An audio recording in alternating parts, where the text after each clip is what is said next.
Welcome to something to talk about. Welcome to something to talk about. Hi!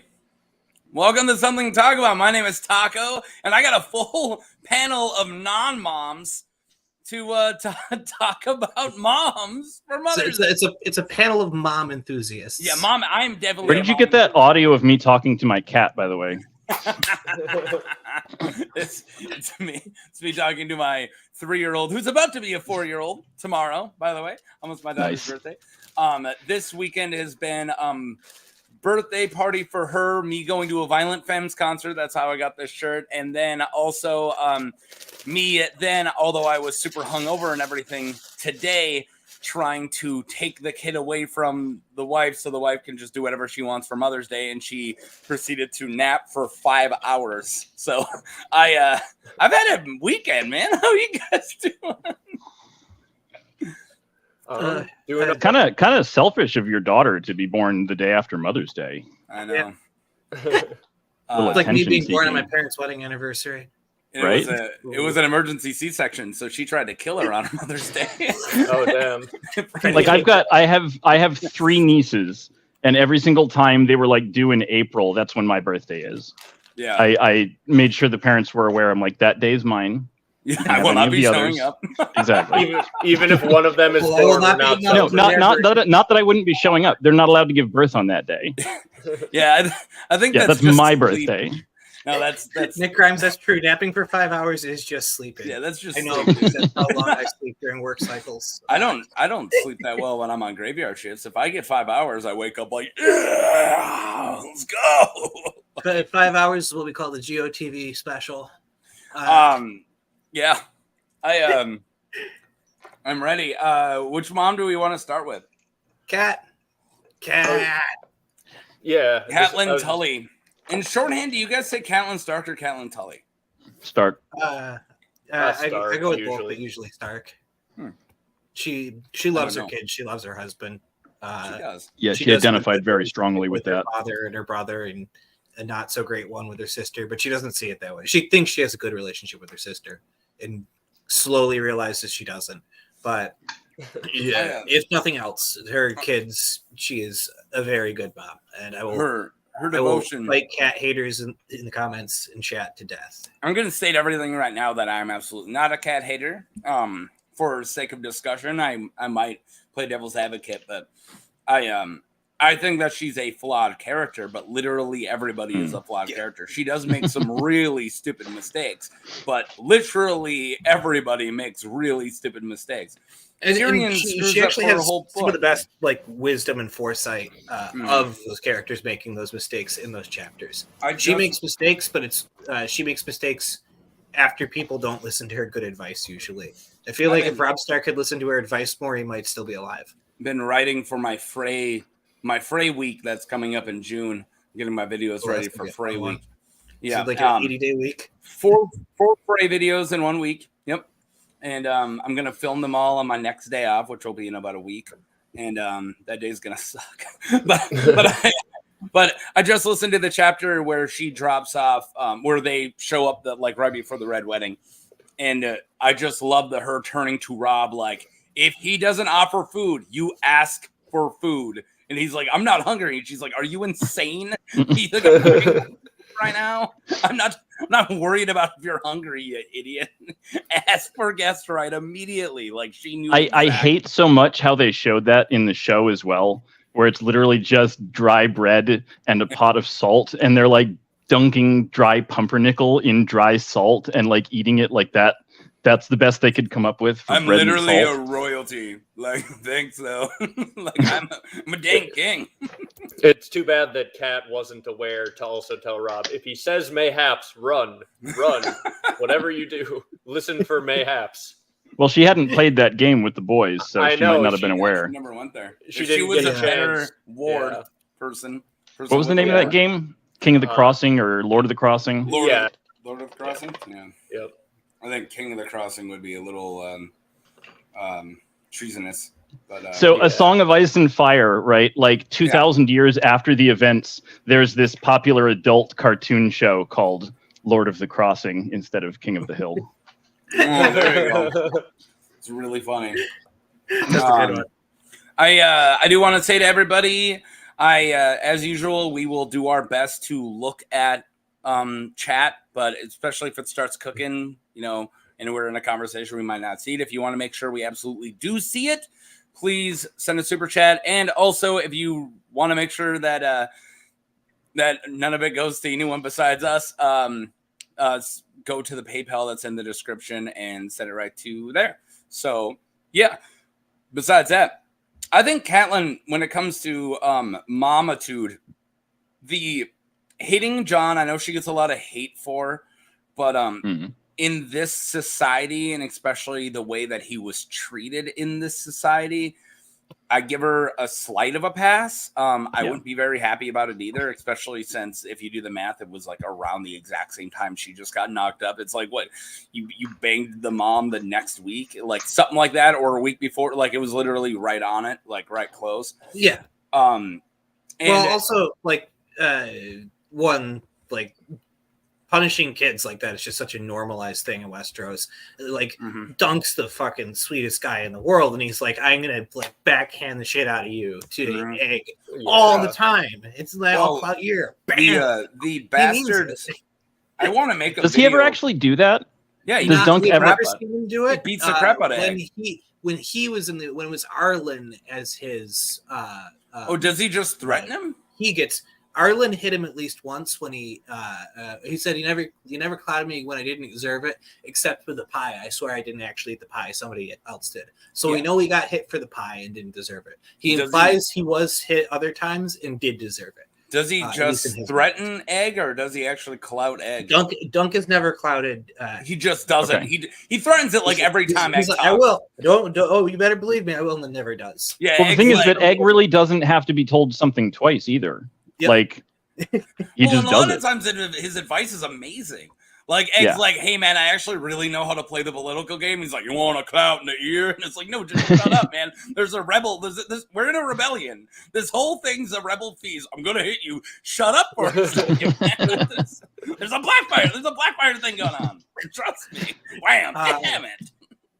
But this is like fairly like we hear in Raising Children a lot of kids getting hit. I think we hear a little bit of it where Robert definitely is more than willing to hit Joffrey. This discussed. To be fair, I'm not going to say kids deserve to be hit, but if any kid did, it's Joffrey. Well, he cut open the cat. To see bam. Don't hit your kids. I wouldn't hit a kid, but I don't know if I would judge someone for doing it for that. I would not ever hit my kid, but if my kid was torturing a cat to death and somebody else hit them, I get where they were coming from. Well, also imagine you live in a world where you don't have access to a child psychiatrist to send them to. There is no responsible thing to do with that kid except lock them in a tower or beat it out of them. We have built a much better society than the one they have in Westeros. Not a perfect one, obviously, but you have access to medication. You have access to doctors, childcare specialists. Back in the day, your medicine was hoping you drank enough alcohol to no longer feel the pain. Mm-hmm. And your discipline was whatever you were taught by usually a priest. In this case would be a septon, maybe a maester if you were lucky. So they weren't given the best resources at their disposal. Understanding adolescent minds is a new thing now. Humans have been around for a while, bro. People didn't know teenagers could be depressed until the 80s. Yeah, that was the first time we suggested that shit. Yeah. And also, to get back to Catelyn, I also do want to state that bastards have such a horrible reputation that even though she does kind of repeat some of the horrible bastard stereotypes, it's not as bad as what a lot of people do, because there's they're just literally the way they're talked about in the books of they have evil poisoned blood. And I actually was thinking about making a video or just telling Michael talks about stuff to make it of actually looking at how evil some bastards are and how evil some are not, because literally Jon a lot of them, maybe like Damon Sand and Roland Storm are like some good ones, but for the most part, you got like a lot of like Ramsay's awful. Like there's a lot of like bastards who are just like, oh my god, man, you guys, they're actually awful. So I mean, there's a touch of a self-fulfilling prophecy to that. Yeah, and if you're treat someone like evil, they're going to be a piece of shit, if you're told you don't give them a lot of evil, options. If you believe somebody's going to be a horrible person, and you and then you don't let them. You don't let them inherent. You don't give them any actual power, and then they grow up around power. Yeah, I know. And then you get somebody like I think Blackwalder's the bastard. He like where you I can get power. No, Blackwalder is not. Wait, no, who's the one I'm thinking of? Walder Rivers. They combine Blackwalder and Walder Rivers. Walder Rivers is the ruthless. He's ruthless, right? Because he has to be. Because he won't. I think they both are, but Blackwalder is definitely more evil. He's the one banging everybody's wife.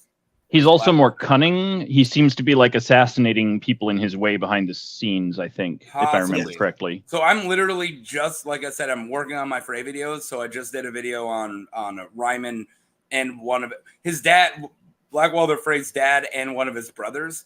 So he is definitely awful, but Walder Rivers is the bastard. But I do think that he's also got, I can't remember if he's got some awful crap going on too or not. He's a Frey, so yes. It would also be very funny if George like just turned around and was like, "Oh yeah, Jon Snow's good, obviously because he's not a bastard, guys. All that stuff is real. All the black blood. Like you think George is this progressive guy, and then at the end he just doubles down. He's like, nope, bastards are evil. Blood purity is important. Like the last book is just a complete switch. John just turns. John's great because his parents got married on the Isle of Faces secretly. That's the only reason he's not horribly evil is because they said some vows. I think that's Green Man propaganda, and I don't.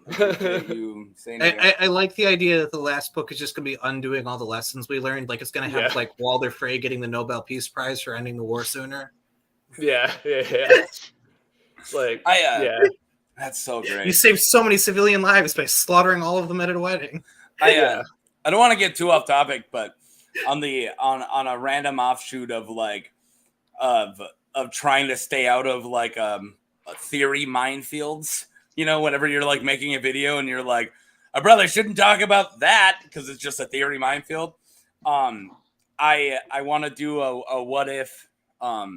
I've been doing what if small council videos, and one of them, I'm not going to say, I don't want to spoiler it, but it's going to take place. What if Robert Baratheon dies from his wounds as well after the Battle of the Trident? So the war was already won, but Robb dies like either right before or right after Ned shows up at King's Landing. So everything else happens.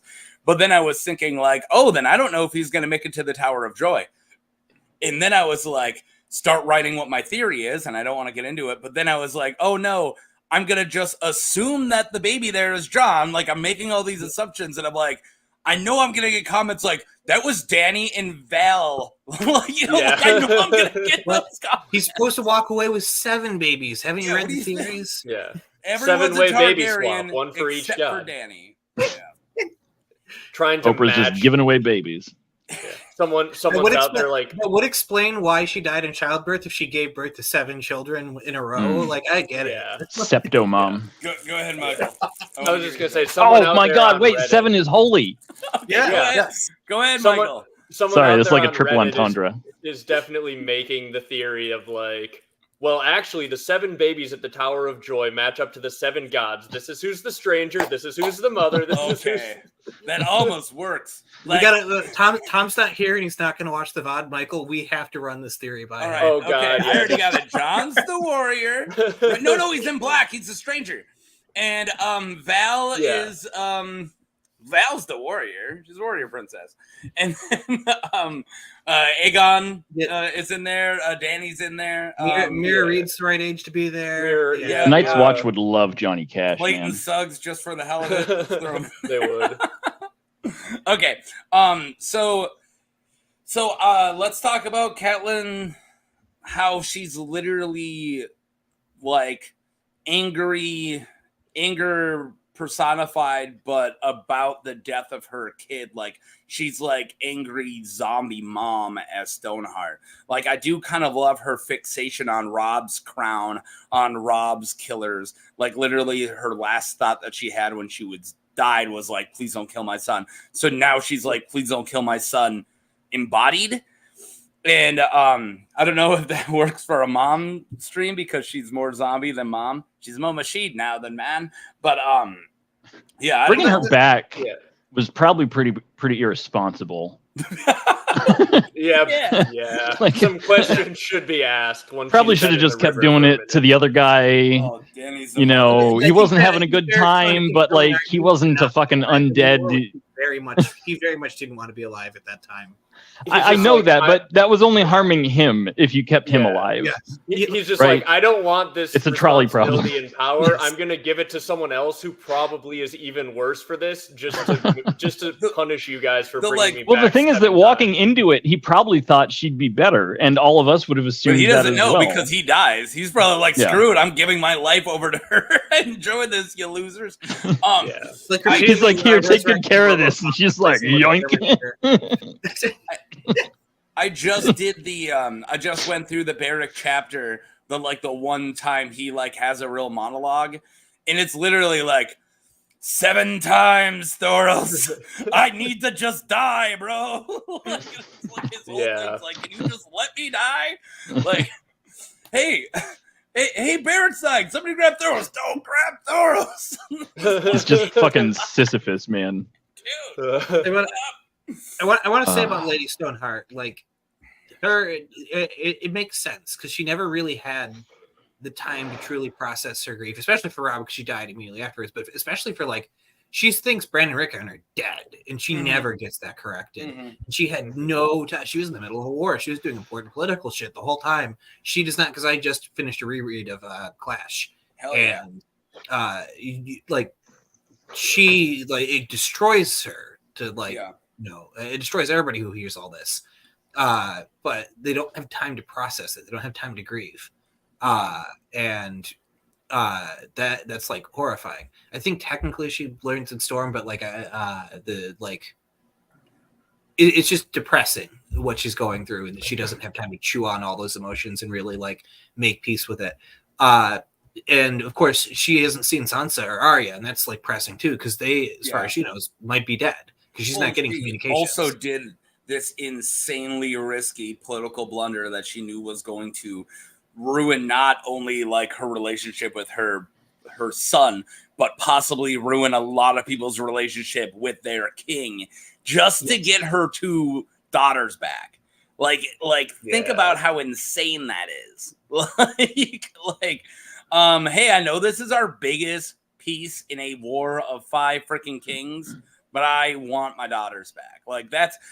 And I can't tell you that I wouldn't make that sacrifice. Like, I love my kid. I love my kid way more than I love my country.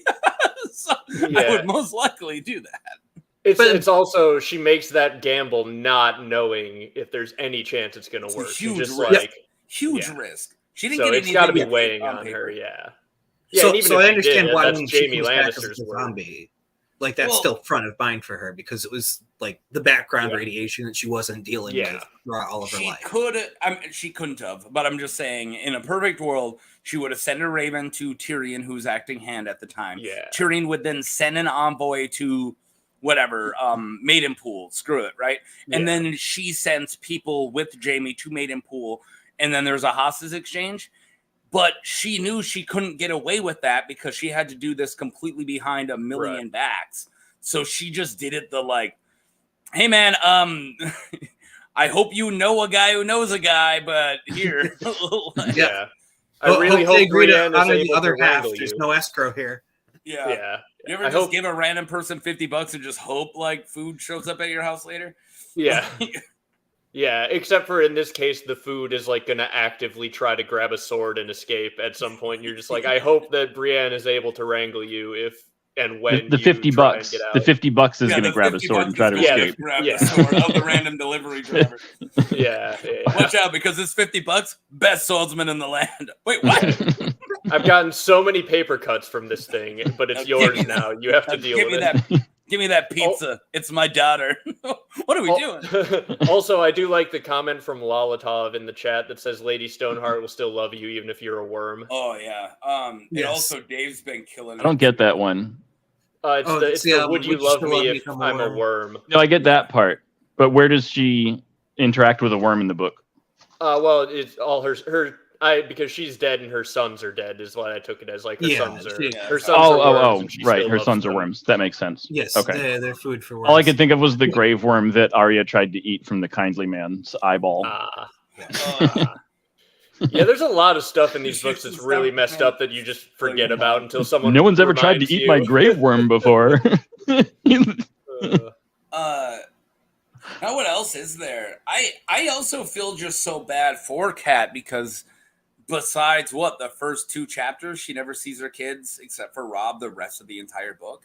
Like, she has a couple chapters with everybody, and then the girls go up, and she doesn't even get to see the girls. And then she never, like, when she goes and visits King's Landing, she doesn't get to see him. And then when she goes, she never makes it back to Winterfell to see Bran and Rickon. And it's literally, besides the first few chapters, it's just Robb. And then she just finds out they either go missing or die. Like, dude, that sucks, man. And it's like all Ned's fault, pretty much. Yeah, I'd be trying to kill Jingle Bell too. I'm pissed. Yeah, I'm kidding. It's Ned's fault in a way, but there was like some escalation. Like she does get involved with the arrest of Tyrion, which is probably the biggest actual mistake she makes in terms of. She makes a lot of mistakes. First like book is literally Catelyn and Ned screwing up and starting a war. Her problem is trusting somebody who is eventually cast as Aiden Gillen, which is never advisable. You're saying I shouldn't vote Carcetti? I was going to vote Carcetti. My Carcetti for mayor shirt's in the wash. I should be wearing it. But I was just wearing it in Baltimore. I've only voted for one white man, and it was Robert Kennedy, and you, sir, are no Robert Kennedy. Classic. It's one of my favorite lines of all time.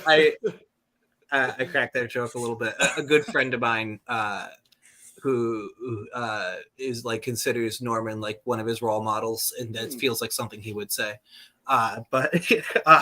Dude, he has the best one-liners. We're not doing a Wire show. Whenever we want to do a Wire, we could do a Wire. Whatever you want, I'm down to do a Wire live stream. But yeah, he's about to have one of those road to Damascus moments. All right, back to Catelyn. But like her biggest mistake was made because 2 people she implicitly trusts were deceiving her. And it's hard to like blame her fully. Her childhood friend. She should have caught on a little bit sooner. I feel like is the thing you could say that like her sister was unreliable and that Peter Baelish was unreliable. What? But Peter Baelish is unreliable? I gotta read these books. We didn't like even reading the book. If you don't know that going in, you're uneasy about him at like worst, and then you like realize how bad he is later. I don't think you really catch it until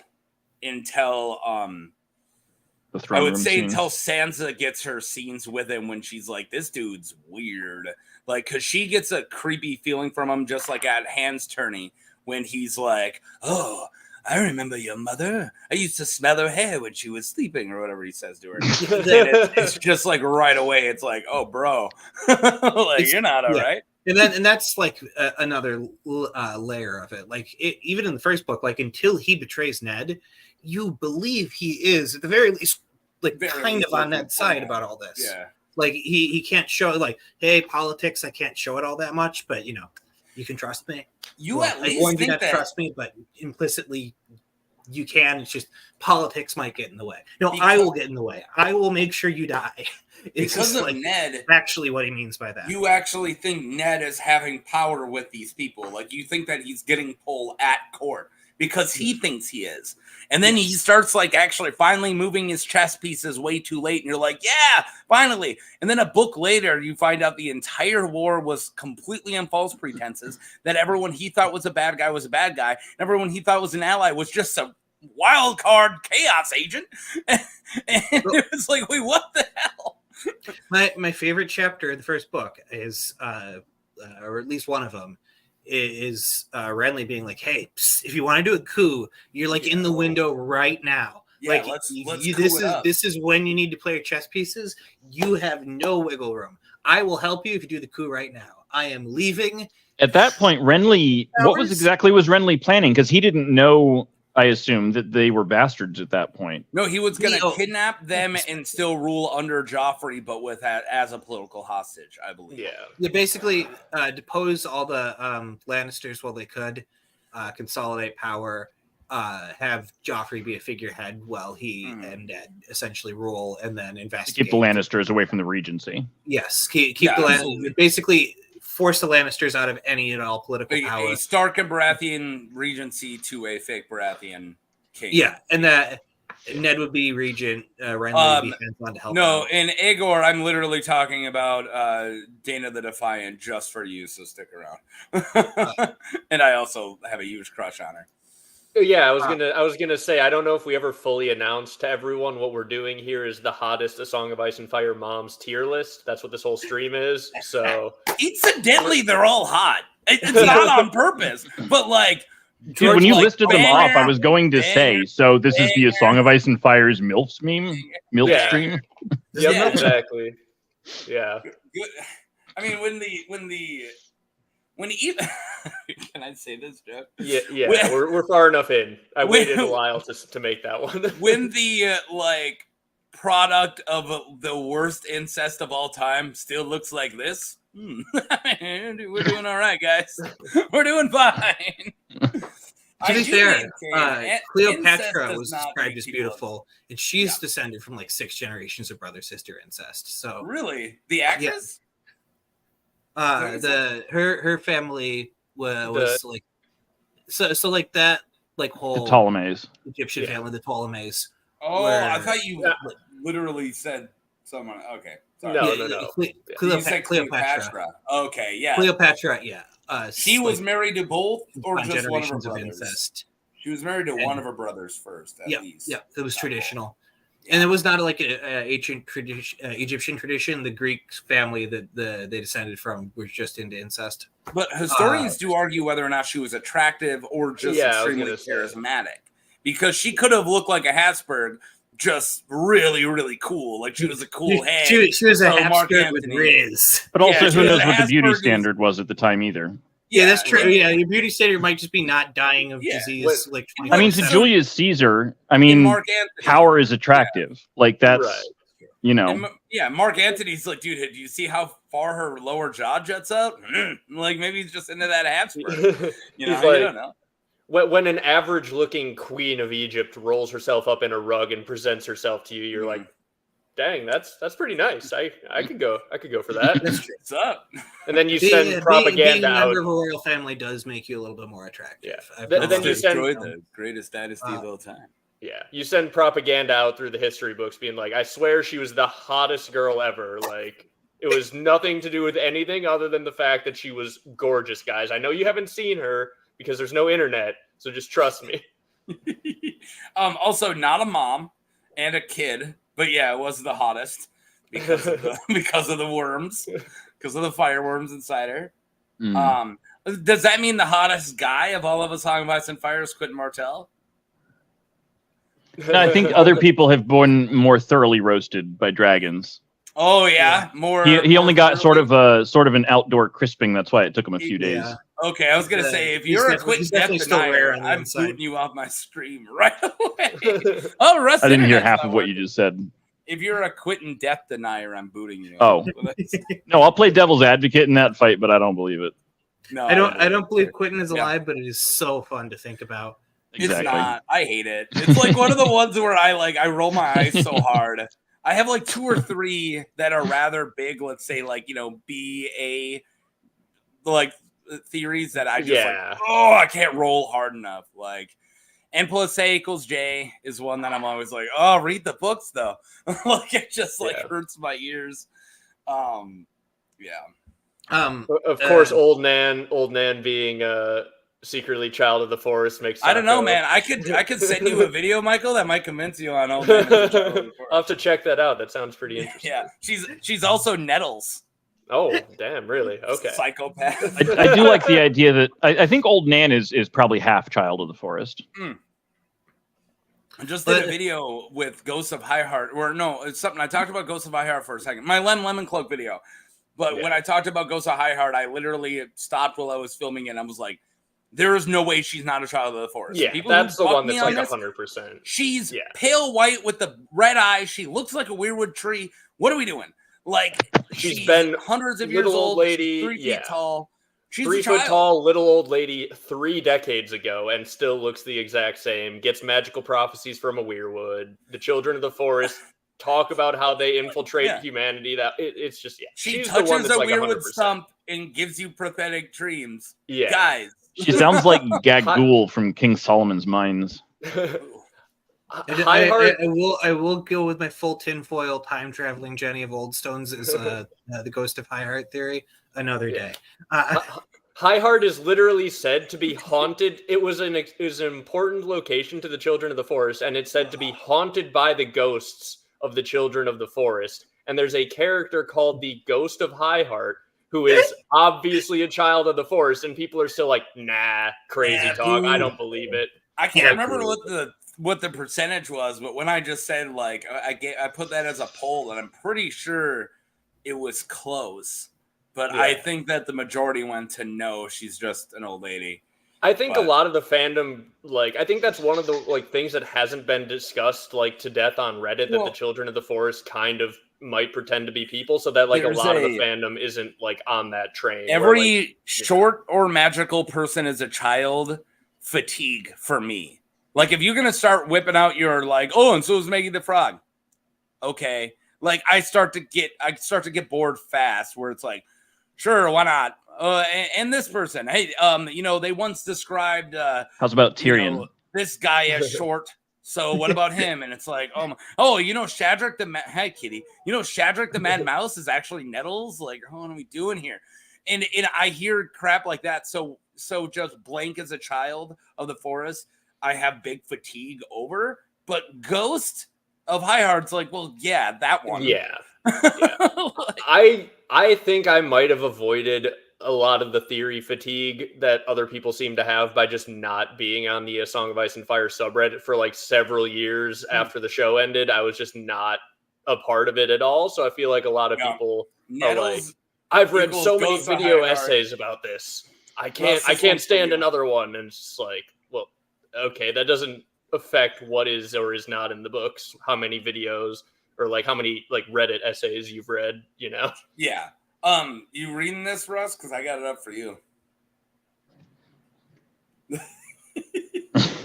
I've been reading it in the chat. No, I've got the chat pulled up because this isn't a quiz. So, yeah. Oh my God, Tyrion is secretly Maggie the Frog's child. This isn't crazy theory talk. We're talking about mamas. Yeah. Mamas. Yeah. We brushed on a mom earlier that we were talking about the Martells. Elia. Oh yeah, Elia. Yeah. So I have actually confirmed that my cat might be Fae. Oh. Yeah, I have this silver. I was checking to see if he was a vampire. So I was testing him with a silver amulet, and he played with it and chewed on it just fine. And then I tried him with an iron amulet, and he wouldn't touch it. So he might be a fairy. But was it wrought iron? Yes, it is wrought iron. Yeah, it came. It's Norwegian troll cross. I was about to just immediately shut you down, but no, you played your Rust is like I've got a whole video about it. It's a really cool piece of jewelry. I do come across yours, and I always watch them, and they're usually pretty good. I am still mad that I literally believed your April Fool's one. I was like, they just drive things over to the bridges until they don't break? That's nuts. I just believed it. Oh, my God. Yeah. I love that so much. Brought it up. We did a stream, and you're like, yeah, this was my April Fool's video. I'm like, that was on April Fool's. I gotta believe it. Oh my God! All right, Elia Martell. That was a good video. Really sad one. Because Elia like really does kind of make me really sad because I don't know how much she knew, how much she didn't know, and she was always so sick, and like even Doran's like I assumed she wasn't gonna live long because none of my siblings did, and then she finally lived a while, and like God, she just like. Too sick to have a couple more or like one more kid, and then there's the Rhaegar then goes and hangs out with a teenager from the north, and one of the worst deaths and endings of character history. And like Elia's like, man, sucks. Yeah, sucks, bro. Elia is like the casualty of a war that she was fought over something she was probably not happy about. Like, even if you buy that, she, was that conversation that Dany sees as a vision, it went down exactly as, said, you can have somebody else to have your third child. Publicly crowning her the Queen of Love and Beauty in front of you. She's a teenager. You run off and cause a political crisis. Probably not what she signed up for as his wife. And she pays with her life for a decision she didn't make. It's like one of the biggest tragedies in the book. He literally tries to call a secret small Grand Council, and instead creates the war, and he's the catalyst. Like, how'd you roll such a bad one? Rhaegar just like, man, I'm rolling like crap today. He did not. Barristan rolling a 20 at Duskendale. But no, like problem. He's like, oh, I want to give her this rose. Slide ahead, roll a 1. You present it in front of everybody and start a war. Damn it!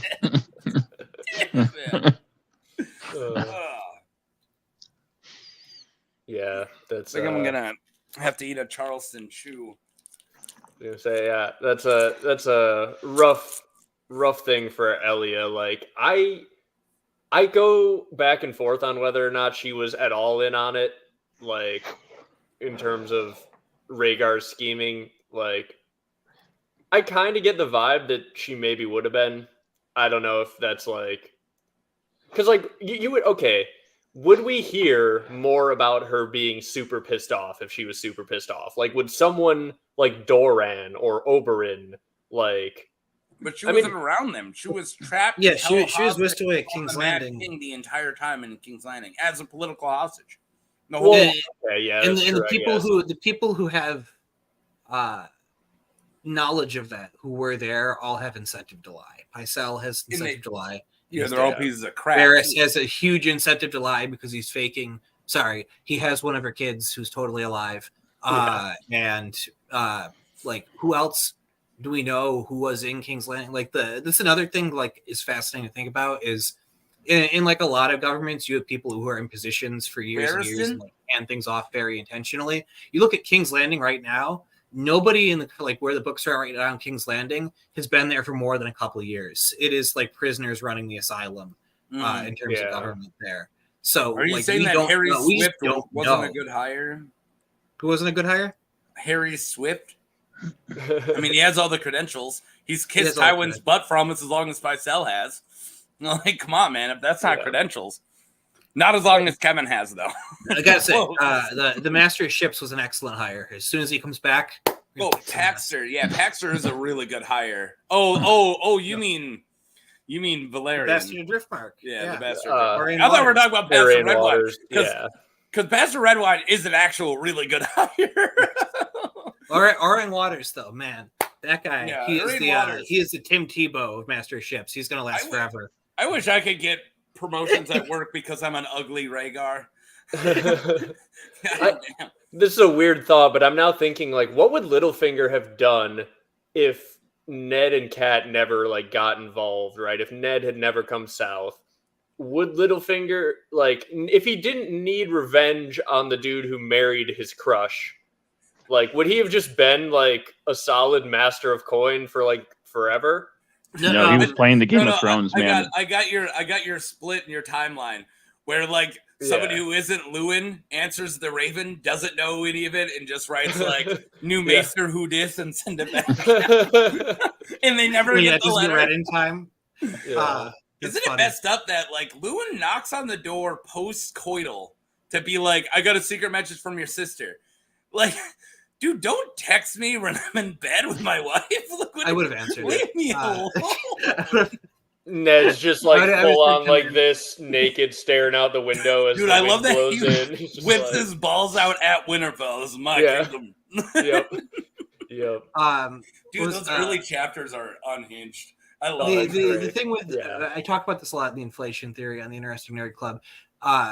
Littlefinger was already causing chaos. Like he was appointing so many people who were loyal specifically to him, and he was intent on doing damage to the government. And he made it that the next guy who takes over would have to do so much to just get rid of his already power scheme.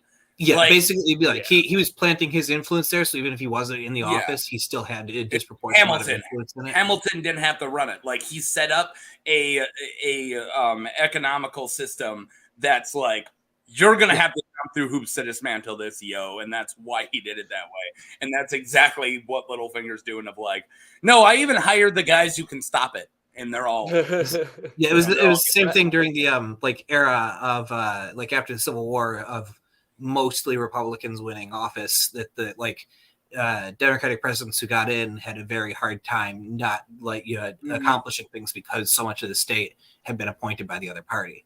Granted, when you consider the Republicans of that era were like super staunchly civil rights, it was probably a good thing, but it was like a politically impossible task. Or of how everyone will give Rugger fraud, B. Hayes, Kraft running Reconstruction. It's like he was pretty much gonna. He had to end it. He was told when he got elected, like, hey, we're not sure if you actually won this election, so we're going to let you be president, but you're getting rid of all the troops in the South. Yeah. Oh, okay. And also, the reason we don't know is because too many polling places were violently attacked. Whoops. Yay! Yeah. No, don't worry. I'm a Rutherford B. Hayes apologist. If you don't know, Rutherford B. Hayes is a mom from A Song of Ice and Fire. That's true. The B stands for mom. With his silent B in front of it. The B stands for the B where he is on the tier list of hot moms in A Song of Ice and Fire. I thought your first name was weird enough, Rutherford Bamam Hayes. His middle name's actually Richard. Richard. The B is silent when it comes before M. BMOM. Okay, let's get back to you say the B real quick. Mom. Let's get all right. Do we got anything else on Elia, or should we move on to another mom? Let's do another mom. Yeah. Phrasing, Zach. Phrasing. Yeah. He said what he said. Let's do another mom. We're doing another mom. Are we in Paris? Because I see an Eiffel Tower. Oh my god. We did Golden Gate last time. We can't keep talking about differential pressure. We can't keep doing it. All right. Should we stick with does anyone have anyone specific? No? All right. I guess let's go weird. We can talk about Rhaenyra, I guess. I was gonna go with Daena the Defiant.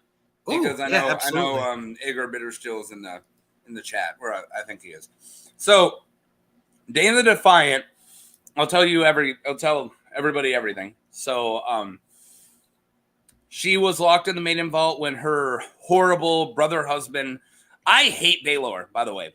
People who are like Baelor the Blessed is a good king. He's right up there with one of the worst. The idea of imprisoning your sisters because of your temptation makes me so grossed out and creeped out. I don't care how many children that you make, like Grand Septon. I don't give a crap. You're an awful person. I don't care how many Dragon Knights you walk across the desert for. You're a weirdo. But anyway, so she marries Baelor before he's king, and she never stops. She continues to wear white because he won't consummate the marriage. And I love it because she's like, oh, I'm going to wear white as a protest because you won't bang me. And he goes, it's fine. You look beautiful in white. It's a pious color. And she's like, oh, dang it.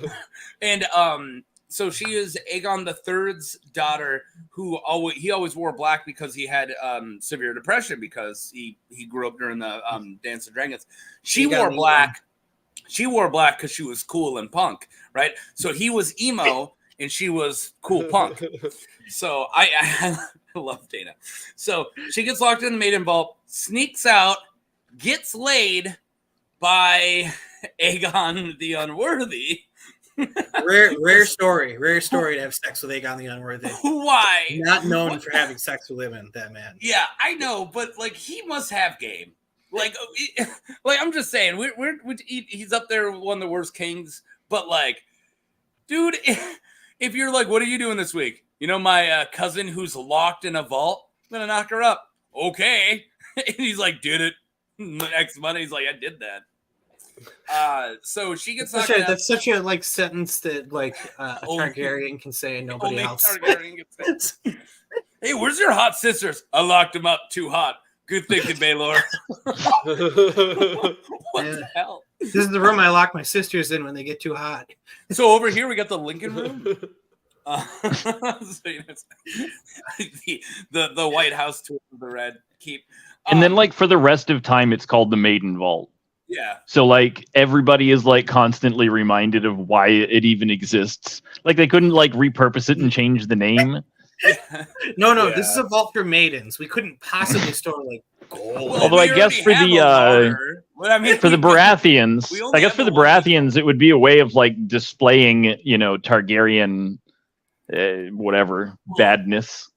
Robert's such a freak. He's probably like just doing in the Maiden Vault that gets me going. he definitely did bang some of Littlefinger's girls in the Maiden Vault at some point or another. He literally, like, half the people we hear about him knocking up were maidens.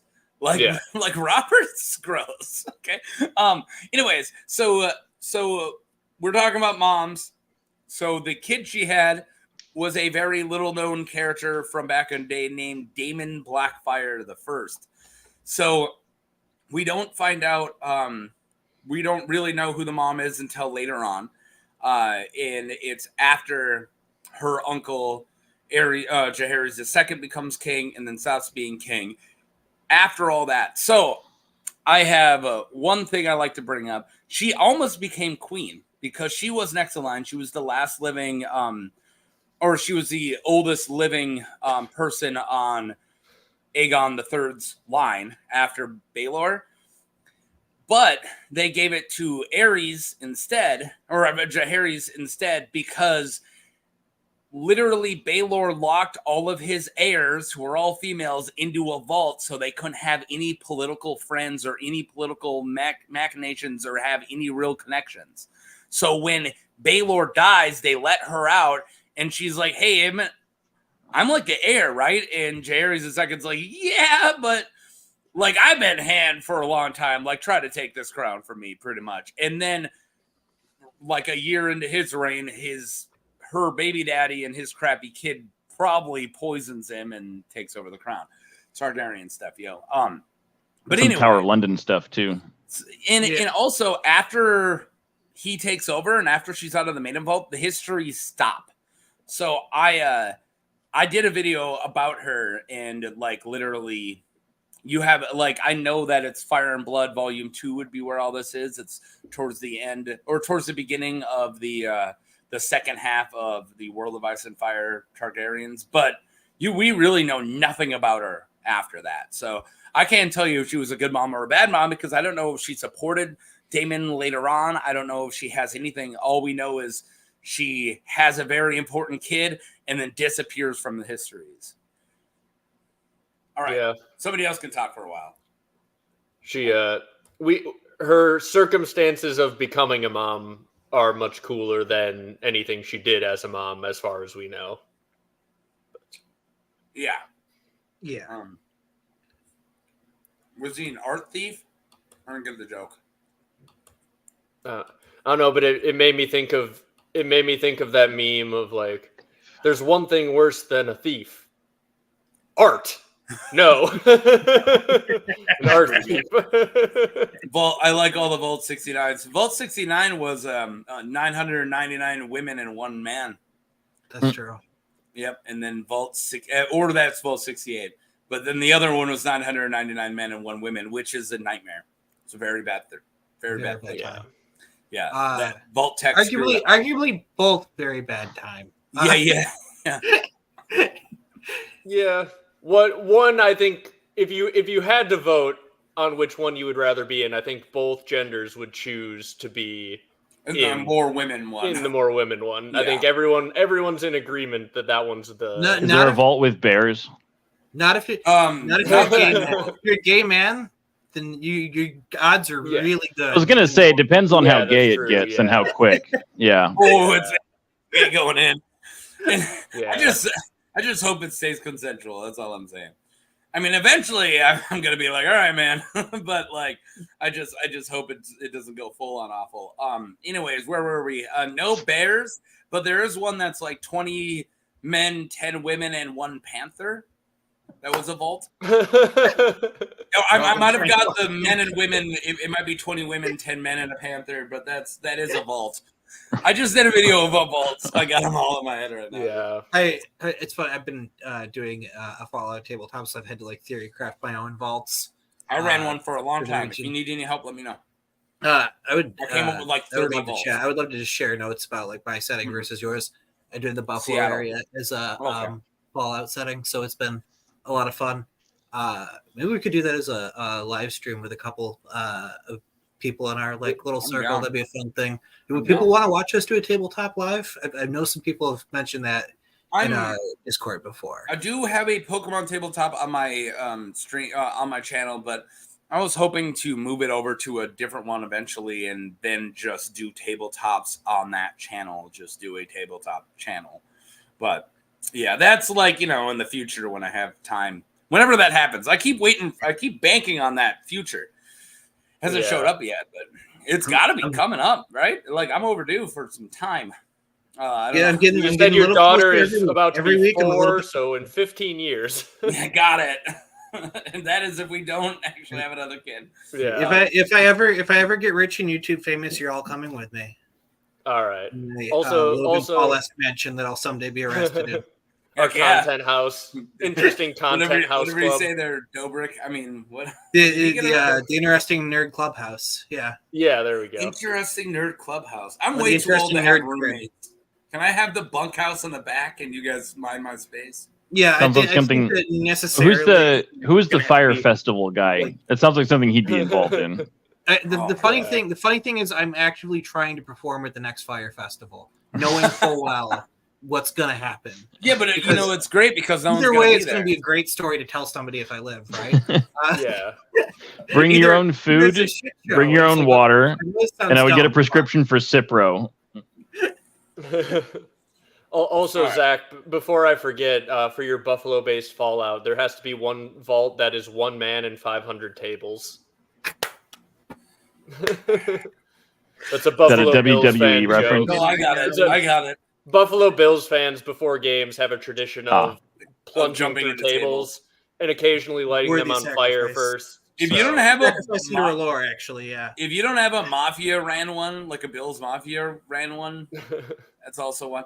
I'm going to throw this out. The funny thing is that I'm very particular that anything that happened post Kennedy assassination can't possibly exist in the Fallout world because it changed the culture too much. The Bills were around as an AFC team before that, I believe.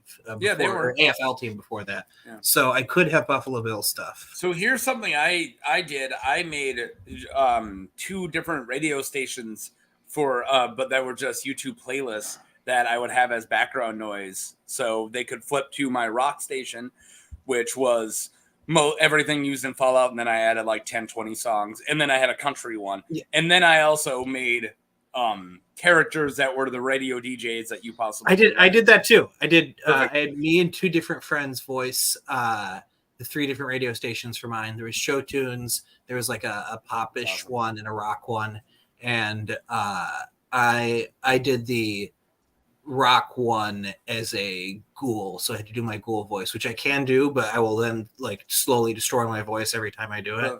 Right, you're cool enough, Zach. You're good. I mean, if you're a ghoul, it'll heal though. So yeah, it's true.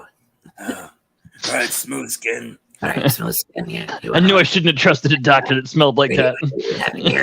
Okay, you're like a Fallout 3 though. Like it's that really graggly. No, like New Vegas. That's like New Vegas. Oh yeah, the New Vegas one's goodness. Which one do you think I have 270 hours in? Oh my god, that hurt my throat, Daddy. No, all right. So, I want to tell you one of my vault ideas, and then we can move on. I'm gonna. Sorry. Speaking of Mother, did you guys see the Maya Rudolph Saturday Night Live yet? You guys need to if you haven't. That's all. No. All right. Sounds good. We will talk about a big one right after. We'll take care of. We'll cover Cersei as soon as we're done with this. But I had a vault where it was like a it clearly didn't work. And when they go into it, they just have to figure out what happened, or they don't have to, and they can just leave. And it was, I think it was like 5 families and one overseer, and all the families were locked into their rooms and they could be given food. And it was, how long could they survive, or how do they figure out 3 people with enough food for 2 people? So it was one room. So it was you, your spouse, and your kid, and all of them. And then it was, I did a different scenario for each one. So one, they found them huddled together as if they like made it until the end and then died all at the same time. And then the overseer was found shot in front of one of them. So a guy just ended up killing him, but locked it up. And then it was like, they found one of the bodies in the closet, and they were able to they just kill, sacrifice one of them so they could eat the food. And it was just, I kind of set it all up to see if they could figure it out. But I really wanted to find a really Vault-Tec sounding psychological experiment of how would you how would each person survive in that scenario of we could live forever if we can get rid of one more person, or we could just all barely live. How would they do it? So that was one of the vaults I came up with. It's really bleak, but a lot of Fallout vaults are really bleak. But yeah, that's roughly the point, I think, of most of the vaults. Some of them are fun. Some of the vaults are it sounds great. Yeah. The other ones are you're doing what? Holy crap. Yeah. So that was the one I think I was most proud of. And they had a Garden Eden creation kit, so it was the only reason they went there, and then they just took the GEC and left. Right. So cool. Yeah. But, okay. So Cersei? No notes. Perfect mother. Yeah. Right, A tier, hot Asoiaf mom. Next mom. All right, next mom. Austin Powers. So, are you guys able to separate the show and book, Cersei? Oh yeah. That character was played so well. I just can't, man. Their psychoticness is just different enough that I split them. Yeah. Because I think it's harder, obviously. I feel like they portray her in the show as a lot more cut and dry evil, opposed to psychotic. And there is, of course, a difference because we get a really good sense of why she's so messed up and her specific brand of messed up in the books. But I don't think she's evil for the sake of evil. She's not mustache twirling. Whoa. She's just completely messed up. We get 2 versions of that, and this is one of my complaints with the books is we get Cersei before we get her POV, and then we get Cersei after we get her POV. The whole she is a product of her environment thing falls out the window when she was murdering her best friend as a teenager. Mm-hmm. That I feel undercuts it.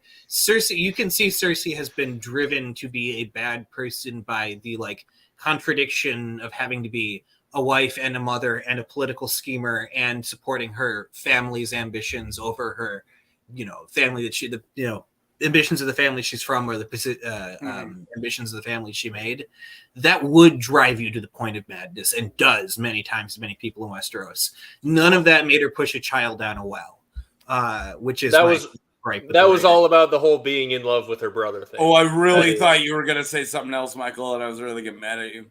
Well, that is also still product of her environment. She was just feeding the weirwood nets, okay? Mara Heatherspoon was just a sacrifice. Do you think she accidentally committed a human sacrifice there? Do you think she activated anything magical? Yeah. She accidentally did. I'm just making the joke that she didn't do it on purpose, or that she did it on purpose. Yeah. Yeah. Well, no, I mean, it just occurred to me, the whole thing that, magic frequently requires a life. Now I'm sitting here thinking if she accidentally did something with Maggie, and she definitely did. I don't think it was tied to Maggie so much as the Wells, according to some psychotic people with long hair and mustaches, think that the Wells are connected to the underground weirwood net. So any sacrifice of any kid being tossed down them will be feeding blood to the weirwoods. Yeah. Yep. Did I do that right? Yeah, pretty much. Yeah, you got the main point there. Yeah. All the rivers underground and the water just feeds into Weirwood Roots somewhere down there. Well, I remember having this conversation about why Cersei would have thought that it was okay. Do we get a real motive for the killing? Is it just jealousy with the brother? We don't actually know 100%. Just know that when she thought about it, she was like, and she was yelling a lot in that well, and then moved on. So it was like really vague. It was when she found out that her friend had interest in Jaime. Yeah. She asked. So there's that, and there's that thing about having that girl flogged for stealing a necklace. Like that is still, even though she's young, that is still product of her environment. Like her father made it very clear, that her physical well-being was more important than anything. Like, he would clearly sacrifice even a king for his children's sake. So, for his family's sake. I understand as a teenager being shitty that you and somebody you're close with like the same person. I never murdered anybody about it.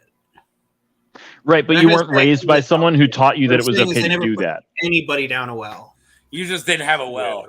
You're like, Frank. I had access to a well. I could have done it. Wells these days, well bores are only like that big around. You can't use those for murder. Yeah. I've been trying to shove Ted into this well. When people say that the world is better than it used to be, they don't think about that. They don't think about how small wells are these days. Yeah. It's propaganda. Yeah. I know it's not politically correct to say it, but I miss when wells were this deep. Yeah. Can't have them anymore these days. I miss when there was a big old bucket and there was a big stone tunnel into darkness. This might be the Violent Femmes fan of me talking, but I can't toss anyone down a well when I go all crazy. There is a song literally about killing your lovely daughter in a well by Violent Femmes. They opened with it. It's called Country Death Song. Go watch it. It was my 9th grade lip sync. No, it was my 12th grade lip sync. What's up? All right. Where were we? So Cersei on the whole mom thing.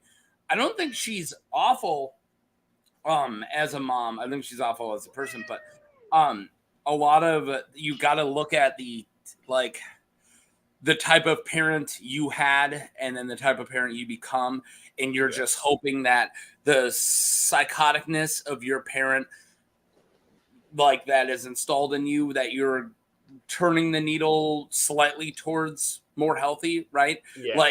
As a parent, I think about that a lot of I know how my mom was, and I try to look at what I think she did wrong and what she did right, and I just try to turn the needle and just be better than the last generation. I know I can't be a perfect parent because I didn't have perfect, no one has perfect parents. I have a lot of issues, but you just try to turn the needle. And all that being said, I feel like Cersei has, but she still has a lot of the same, it's all about the dynasty. It's all about keeping power. Thing that I put in her. You could argue she went 2 for 3 on doing an. Yeah, as far as we know, Tommen's an angel. Yeah, and 2 out of 3 ain't bad in Westeros. In her context, especially, you could argue that Joffrey's problems also come somewhat from Robert being, drunk all the time and not doing anything helpful, probably. So we're gonna talk about Sybil Spicer next. All right. Also, try to be a good. It's just impossible. Parents, Robert. Hey, do you want to read a book to him tonight? No, I'm banging everybody. Bye. All right. Let me know when he's old enough to hold a warhammer. Yeah, then we'll hang out. Well, when he's old enough to fight battles, then I can raise him. My favorite. Sorry, go ahead. The thing is, it's impossible to be a good parent and to be Tywin, and she considers. Do you think Robert would have started whoring with him at some point?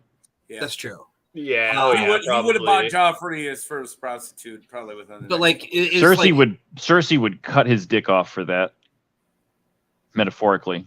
Yeah, she would not be happy. Is my point. She'd blow her freaking stack. She's not done parenting them, and the impossibility of being this ruthless, cunning Tywin Lannister-esque person and also being a good parent is the whole thrust of the Lannister story. Tywin could not be a good dad. He was too much of a conniving bastard. Like, I even usually you can't have the best interest of the longevity of your family name and the best interest of your children at heart at the same time. I really do argue that Tywin was one of like the better hands and one of the better political leaders we have in the entire books. But if it wasn't for Craster, he's probably one of the worst dads. I hate that Craster has ruined that conversation about like who are the worst dads. Can we skip over Craster? I have a joke that I want to do at some point in a video if I make a video about Jaime and Cersei, where I'm like, Jaime and Cersei are falling just outside of the top 10 in the worst family relationships in A Song of Ice and Fire, right behind the top 10 of Craster and his daughter, Craster and his daughter, Craster and his daughter, Craster and his daughter, Craster and his daughter. His sister wife's daughter. Yeah. I'm going to leave and come back. So just hold on the fort. It won't destroy that. Zach, did you see the most recent Steve Dorey's comment in the chat there? Let me read that one. I don't think I did. Good moms don't let their awful little shits die from rabies. It's true. Get your kids vaccinated for rabies. Yeah. I mean, wait, no. What? I'm assuming this is a reference to something. Yes, it's a reference to an interesting Nerd Club video that happened at one point. The theory was that... one of my favorites of all time that I presented. It was very good. Because I was going to say, I had to get a rabies vaccine last year, and that's not something you just give your kids. Well, it's like it takes like a month to get all the shots and shit, man. What are we talking about? Joffrey's rabies vaccine. The Steve Dorey's comment most he's bit by Nymeria, and then just in the perfect amount of time for the inoculation of rabies, dies of being unable to breathe later. I'm just saying. Who died of rabies? Nobody's going to assert that Nymeria was up to date on her show. Is that a Joffrey death? It's an interesting Nerd Club theory that is one of their best episodes because I figured out where I thought Zach was going with it like 15 minutes before Tom did, and Tom is just getting angrier and angrier, going, what is going on here? And then at the end, the theory is just that Joffrey died of rabies. It was glorious. I gotta ask a behind the scenes question that Zach doesn't need to answer. But has there ever been a stream where after you're done where you're like, hey, one of those hints, garbage. Like when it's like, oh, the theory is that Dunk is actually Egg's dad. And you're like, all right, hint number 2, give me one. He's like, all right, I got a hint. Sunspear. I'm like reading, knowing it. I'm like, what's that got to do with it? We don't shit talk the specific hints or anything, but we will say afterwards, that theory sucked. I can't believe I presented it, and then laugh. Because we will occasionally, we will do some ones that aren't that well supported. We'll do some ones that are like very memey. I said going into the rabies theory, I started researching this one as a joke, and then very unfortunately, I convinced myself that it was true. And looking at it now, I know it's not true, but I've still convinced myself. And that was the like operating thing for the rabies theory is this, like the 2-sentence version of this theory can't possibly be true. And when I look at all the evidence, I'm dumb enough to believe it as long as the evidence is in front of me. And then immediately a second I'm out in that brain space again, it goes away. My favorite Joffrey death theory is that Tyrion did it, and he's just really good at it. He's just we all got convinced. Yeah. He's like, no way they're going to believe that the guy who just yelled, like, I'm going to kill you, did it. You know, like, no one would do that. No, but I'm going to do it. Those are some of my favorite theories where people are like, no, the character whose head we're in, he's gaslighting himself. It's just like Ned never thinking about who John's parents actually are. Too many people have watched Fight Club. Yeah. I also do like the theories of what if there isn't a thing, you know, like, what if Robert Strong is Robert Strong? Shut up, you're insane. You're crazy. What if Qyburn just like searched until he found the biggest dude he can, and he's like, oh yeah, this guy, he doesn't talk, but he's great. All right, you guys explained this before, but where did I know I promised you Gregor, but I couldn't do it, so I went and found. You guys explained this before, but where did he get the giant skull that he sent to Dorne? Sure. He took a normal skull and gave it a lot of milk and like raised it really well. So besides Zach's, which is most likely the true one, it could just straight up be the Robert, or it could straight up be Gregor's skull, and he just put a new skull on Robert Strong, or it could be one of the dwarf heads. Although that doesn't make sense because it wouldn't be so big. But Qyburn just has like a plethora of heads right now. Yeah, and we also don't know where Robb Stark's head is, and it's weird that we are wondering that. See, this is what I've been trying to say for a long time, and I just can't believe you guys haven't got on board with it. Robert Strong is two old nans in a trench coat. The helmet. Somebody's gonna kick it off, and there's gonna be nothing there. Strong Old Nan is actually twins, and they've just been taking turns swapping in. One of them's always hiding in the bedroom. Yes, they prestiged us. Old Nan actually is child of the forest, but because they're so small, it's multiple of them in a trench coat. So you guys ever remember that Little Rascals? Am I the only one who watched old school Little Rascals with their grandparents? I watched a little bit of it, but there was one where Spanky's the head, and then it's three of them. Who are trying to sabotage the teacher's date, but I just love the tiny little Spanky arms on a huge trench coat as it walks, and he's doing this thing. This is how people walk. Yes, how adults walk, and it's just the tiny little kid with the big fake mustache. It's fantastic. All right. Anyways, where are we on? Cersei. So, grade Cersei 1,000,000% just as a mom. S to F. What do you guys got?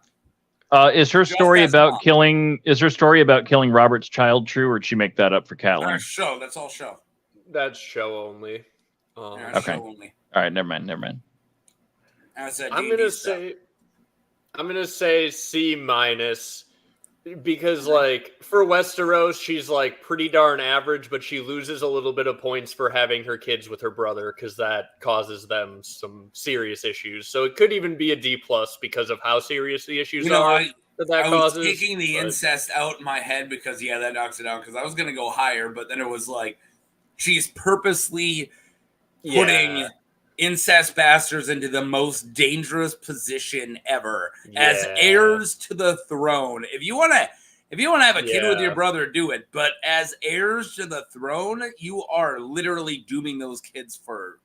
Yeah, I think I talked myself into saying D+ rather than C-, as I thought I was more about say how. B, but you talked me into a D. Incest aside, I give her a 7 out of 10.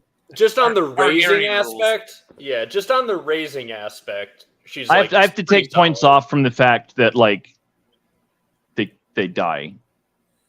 So she's not. So she's not. So her methods are fine. If you had 3 plants in your apartment and all of them died, and someone had to grade how good you were at raising plants, they wouldn't be very high. Exactly. Yeah. By the way, that plant's dad is my brother. Ooh.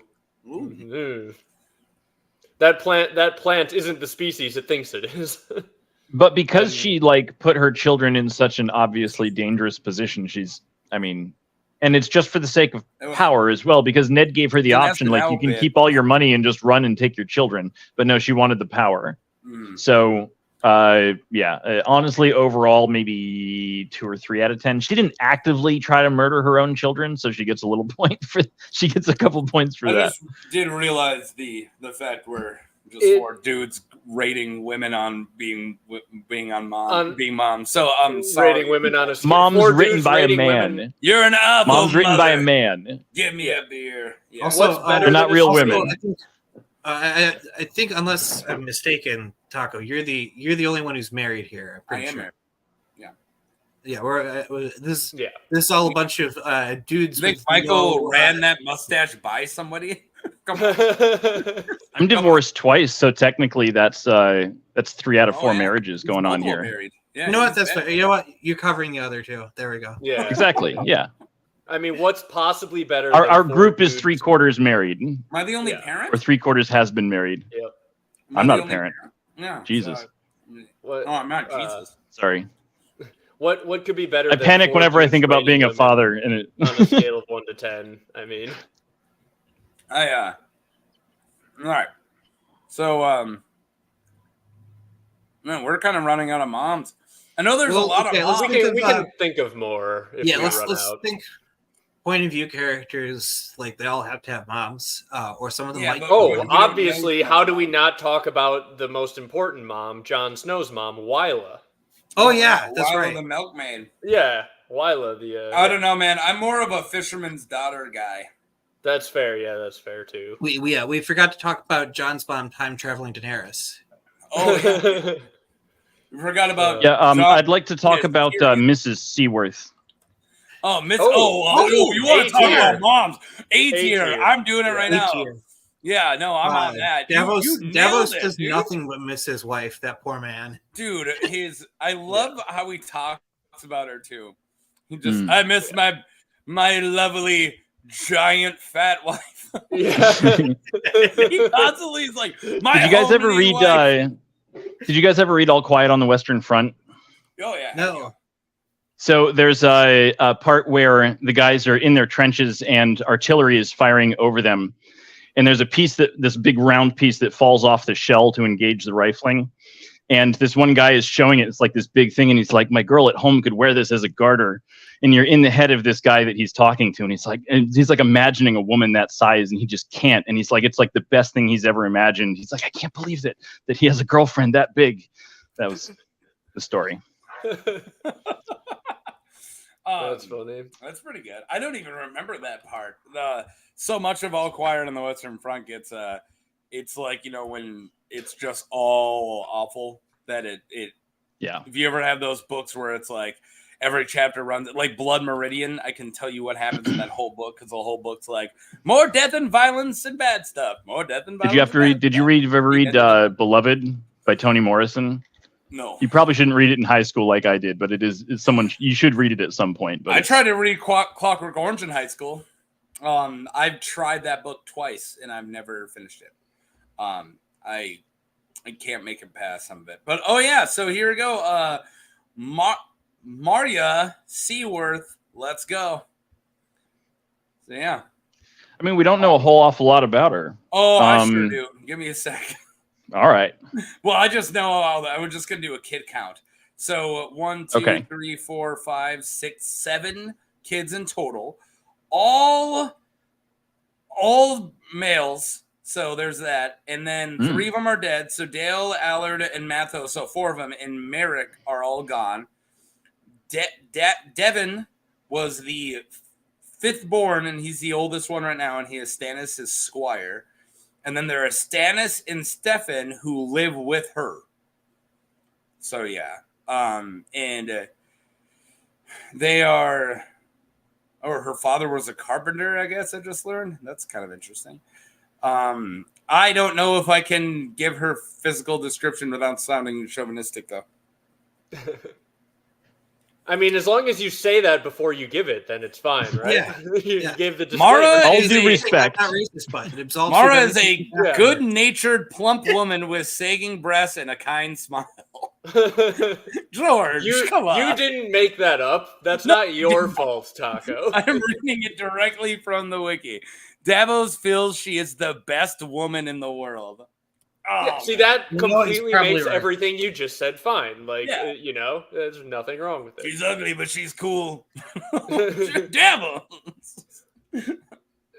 So I was trying to think about this recently, like trying to remember different things that Davos thinks about his past. Because I'm like, this is a little bit off topic from his wife, but I'm thinking like, was Davos even a bad person on any real level? Because smuggling in the context of Westeros isn't bad, right? Absolutely not. He's a moral criminal in the vein of like taxes. It's just tax evasion.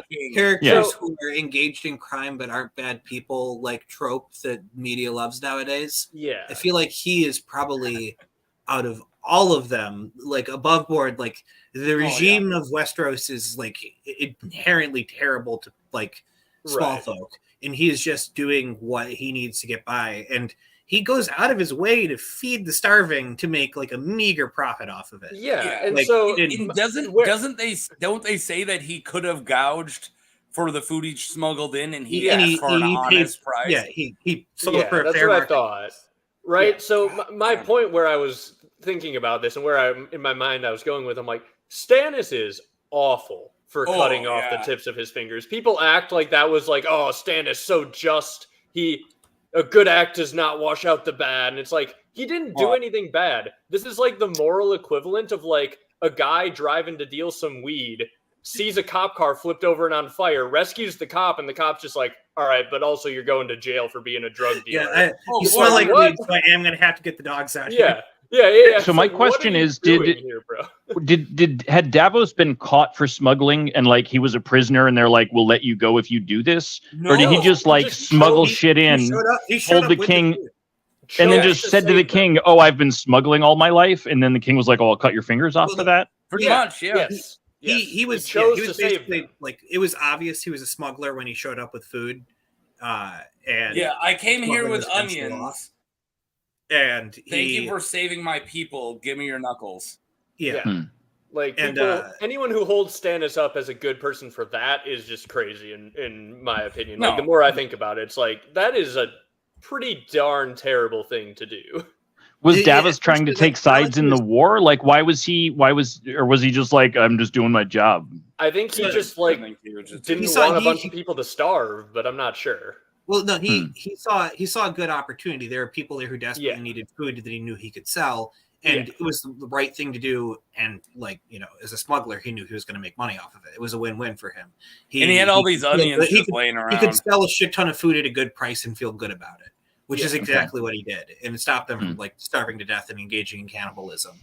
I'm gonna move on to. I'm downloading a picture right now because somebody asked who they think the worst mother is. And I do have my answer. I do think there are two, but I think I have the number one.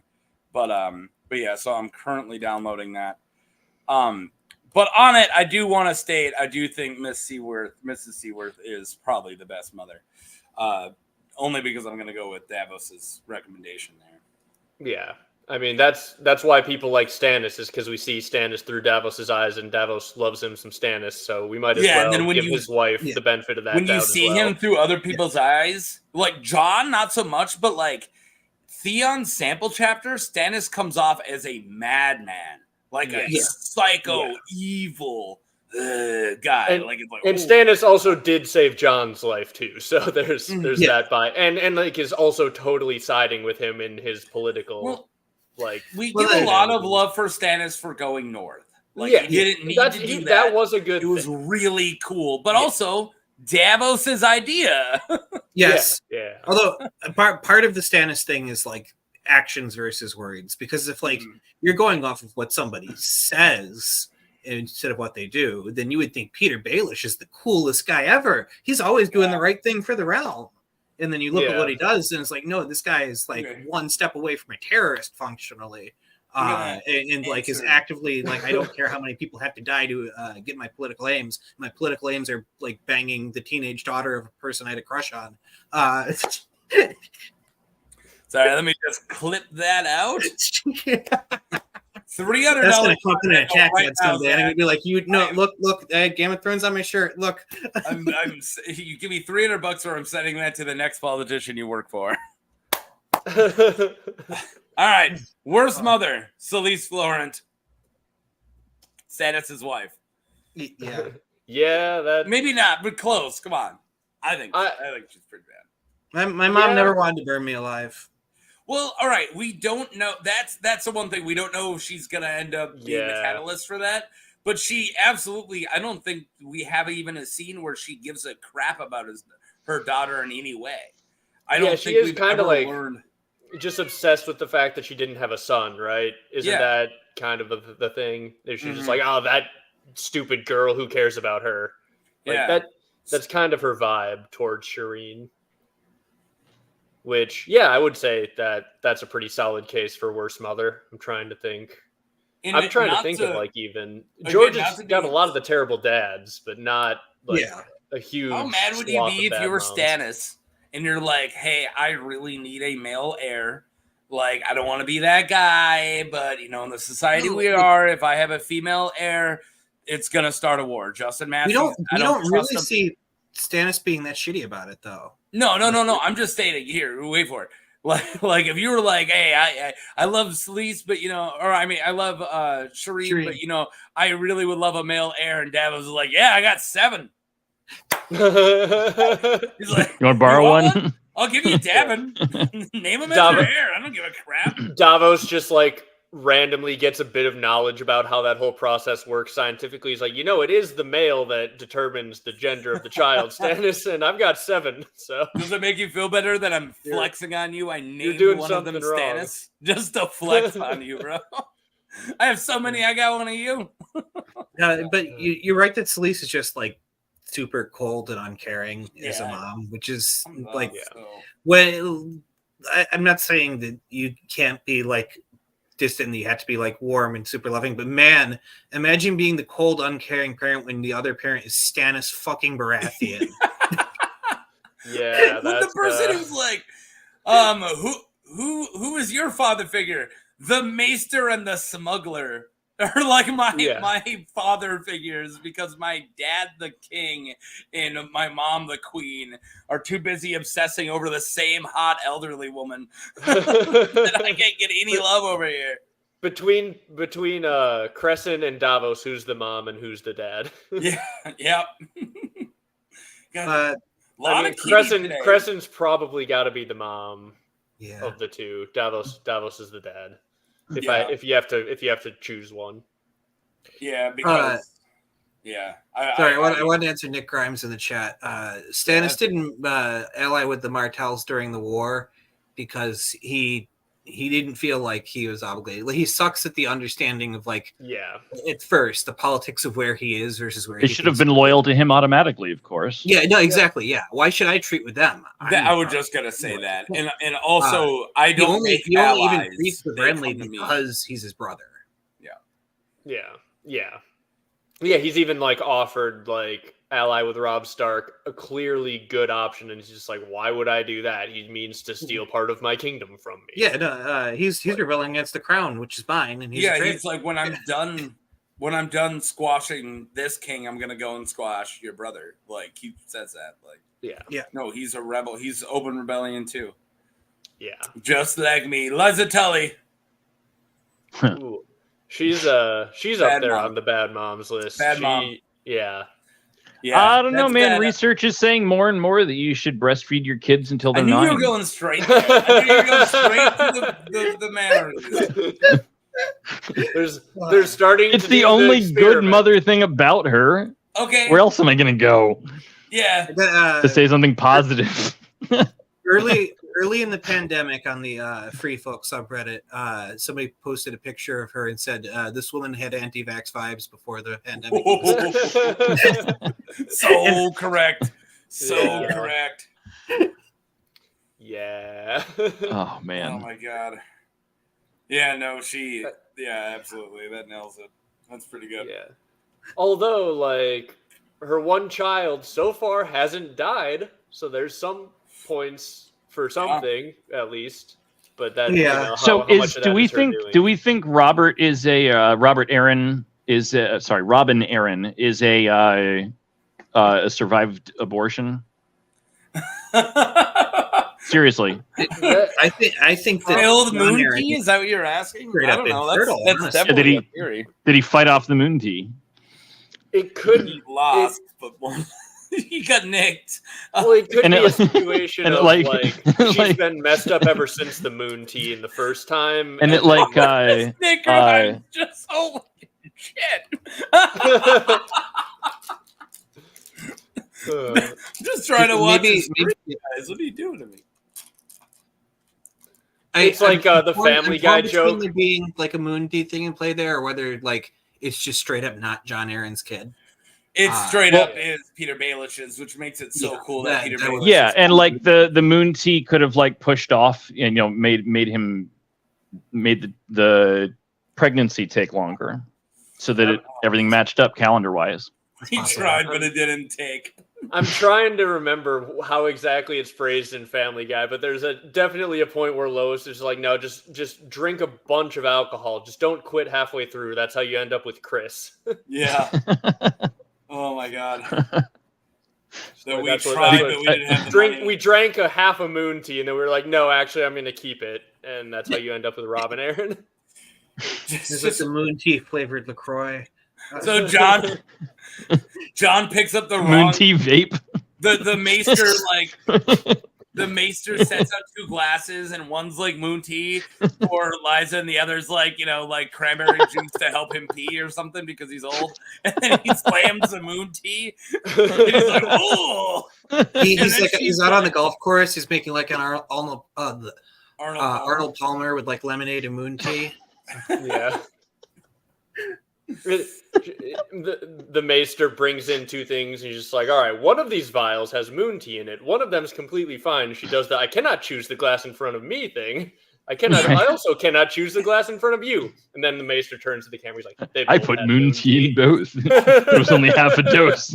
Oh, you forgot the part where the maester yells inconceivable 13 times. But yeah. Oh man, this fits into Emperor's New Groove too.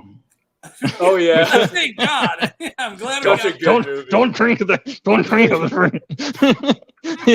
I'm also thinking of the XKCD comic about the Matrix, where he gets the red pill and the blue pill, and he smashes them up and snorts them. Oh yeah. I'm not gonna dox who this human is, but I heard a great story of, all right, it's a family member, but accidentally dropping to your doctor when it's like, wow, what do you mean you are just now out of hydrocodones? I guess I can write you a script, but that was like 2 years ago. It's like, yeah, but they can stretch it. You cut them in half and snort them. And it's like, okay, you're not going to get them anymore. I had that conversation. I was like, you're not supposed to tell your doctor you snort any of the pills. You definitely don't tell your doctor you take anything not in the exact way your doctor tells you to do it. Yeah. You just got to... I don't know if you saw John Mulaney's most recent stand-up special. You just need to find the doctor with the lowest rating online. They need your business. You can tell them you snort all those drugs. They need you. They desperately need you to keep going. That's so accurate. Good. Also, the reason they have such a low rating is because they crank people in and out of their office as fast as they possibly can, and they don't really want to talk to you about it. Yep. True. So they'll give you the drugs if you just complain. That's why I give. Yeah. Have we, is there anyone we wanted to talk about more who I've kind of moved by quick? I'm trying to think. But Liza, I'm going to go with a D minus. Celise, I'm going to go with an F. I'm going to go with 100% an S here. And we don't really know enough about Elia to not give like an A. Like, she might be a really good mom. Yeah. Daena, we know literally nothing about how she was as a mom. Catelyn's hard. Where were we on like letter grade for Catelyn? I think she's as a mom pretty solid. Right? I mean, she clearly cares about the kids. Yeah, she does. She is a little bit rough on Arya for not being super ladylike. Yeah.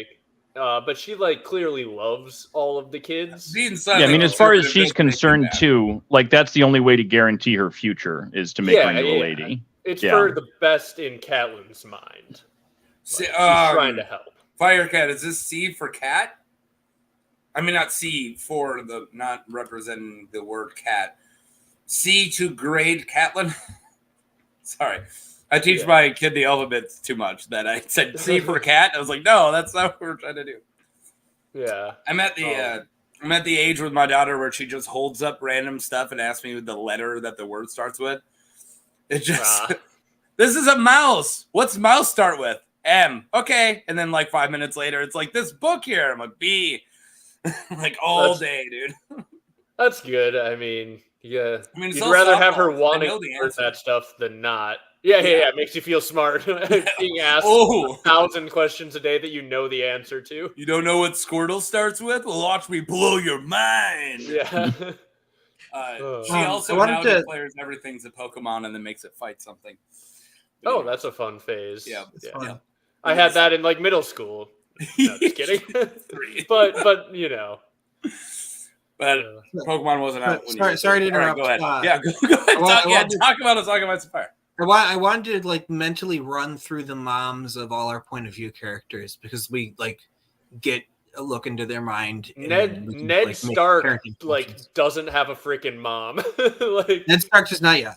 But what I was thinking, we actually meet Theon and Asha's mom. Very briefly. Yeah, I'm on it. Lanny Harlaw, who apparently is getting better, but she has memory issues, which is unclear whether it's from her getting older from trauma. That she has difficulty. She's married to Balon Greyjoy. Balon Greyjoy. So married to Balon Greyjoy. So that's awful. She is, by all accounts, a good and loving mom. Why did they think for some reason that she'd lost a child? She hid it. She lost 2 during the rebellion. Oh, okay. So I think that's. She sometimes forgets they're dead, but it's unclear whether that is trauma or like. Okay. I had always assumed that it was old, the way that Balon's old, precipitated at least by the deaths. Yeah. Balon had his mental faculties about him as much as he always did because he was as dumb as a sack of rocks when it came to decision making. But he was always as dumb as a sack of rocks, so that wasn't really much of a change as he got older. Yeah, he had no excuse for all of his terrible decisions. That's just who he was. At least Victarion is a fun kind of stupid. Are we we're not playing the Are They Evil game yet, which I know me and Michael want to do soon, but we will talk about Victarion a lot more then. Because Victarion, he's a little rough, but yeah. The Ironborn, the Greyjoy brothers are like the Patrick and SpongeBob. I'm stupid and I'm proud. I'm not to go super dark, but when people are like, Victorion's not evil, he's just he's just dumb. And I can't not get the line where the maester comes up to him and he's like, so your crew keeps R-wording me and treating me like, bringing me down to the bottom of the ship and using me like a woman. And he goes, learn how to fight back. Moving on. It's like, bro. Victarion also notably beat his wife to death. Oh, yeah. Because she got assaulted. Yeah, Victoria's a piece of crap, by the way. Yeah. Not a great guy. None of the Greyjoy. They're all different kinds of evil. Victarion is a single-minded meathead. Yeah. He's oddly likable. I wouldn't say lovable, but he's definitely a piece of garbage. Actually, I listened to a podcast on the history of wrestling, and he reminds me of one of the roided out wrestlers from the 80s who is capable of making good decisions because his mental faculties have been destroyed through a combination of roids and CTE. He wouldn't make it. Feels like Victarion. Russ is going to agree with me. He wouldn't make it as a wrestler. He does not have the promo skills. He can just be. But I was going to say, if you pull up, I won't get into details, but if you pull up Ric Flair talking about the lawsuit that was filed against him, it's so similar to the mindset. You're absolutely right that this is a roided up, CTE'd out. All right. Plus the fact that Ric Flair was an alcoholic, so he's fried on top of that. But yeah, Alanis. Lanny. They call her Lanny. Morissette. Yeah, Alanis Morissette Harlaw, also known as God. Man, that's a real jagged little pill to swallow. Am I right? Yeah, I was trying to make a jagged little pill joke. All right, let's jump into this one head over feet. I don't want to be ironic. All right, I'm done. I love Alanis. All right, fight me. We know that she just had the chapter that she's in when Asha visits her comes off very like she has just gone through so much trauma and stuff that she's just barely there. And I have my last living grandparent, she my grandma on my mom's side is just once her husband died, she just slowly year for year started falling apart, and now she's not really there. The dementia is just really bad. She's not gonna know who you are, so on and so forth.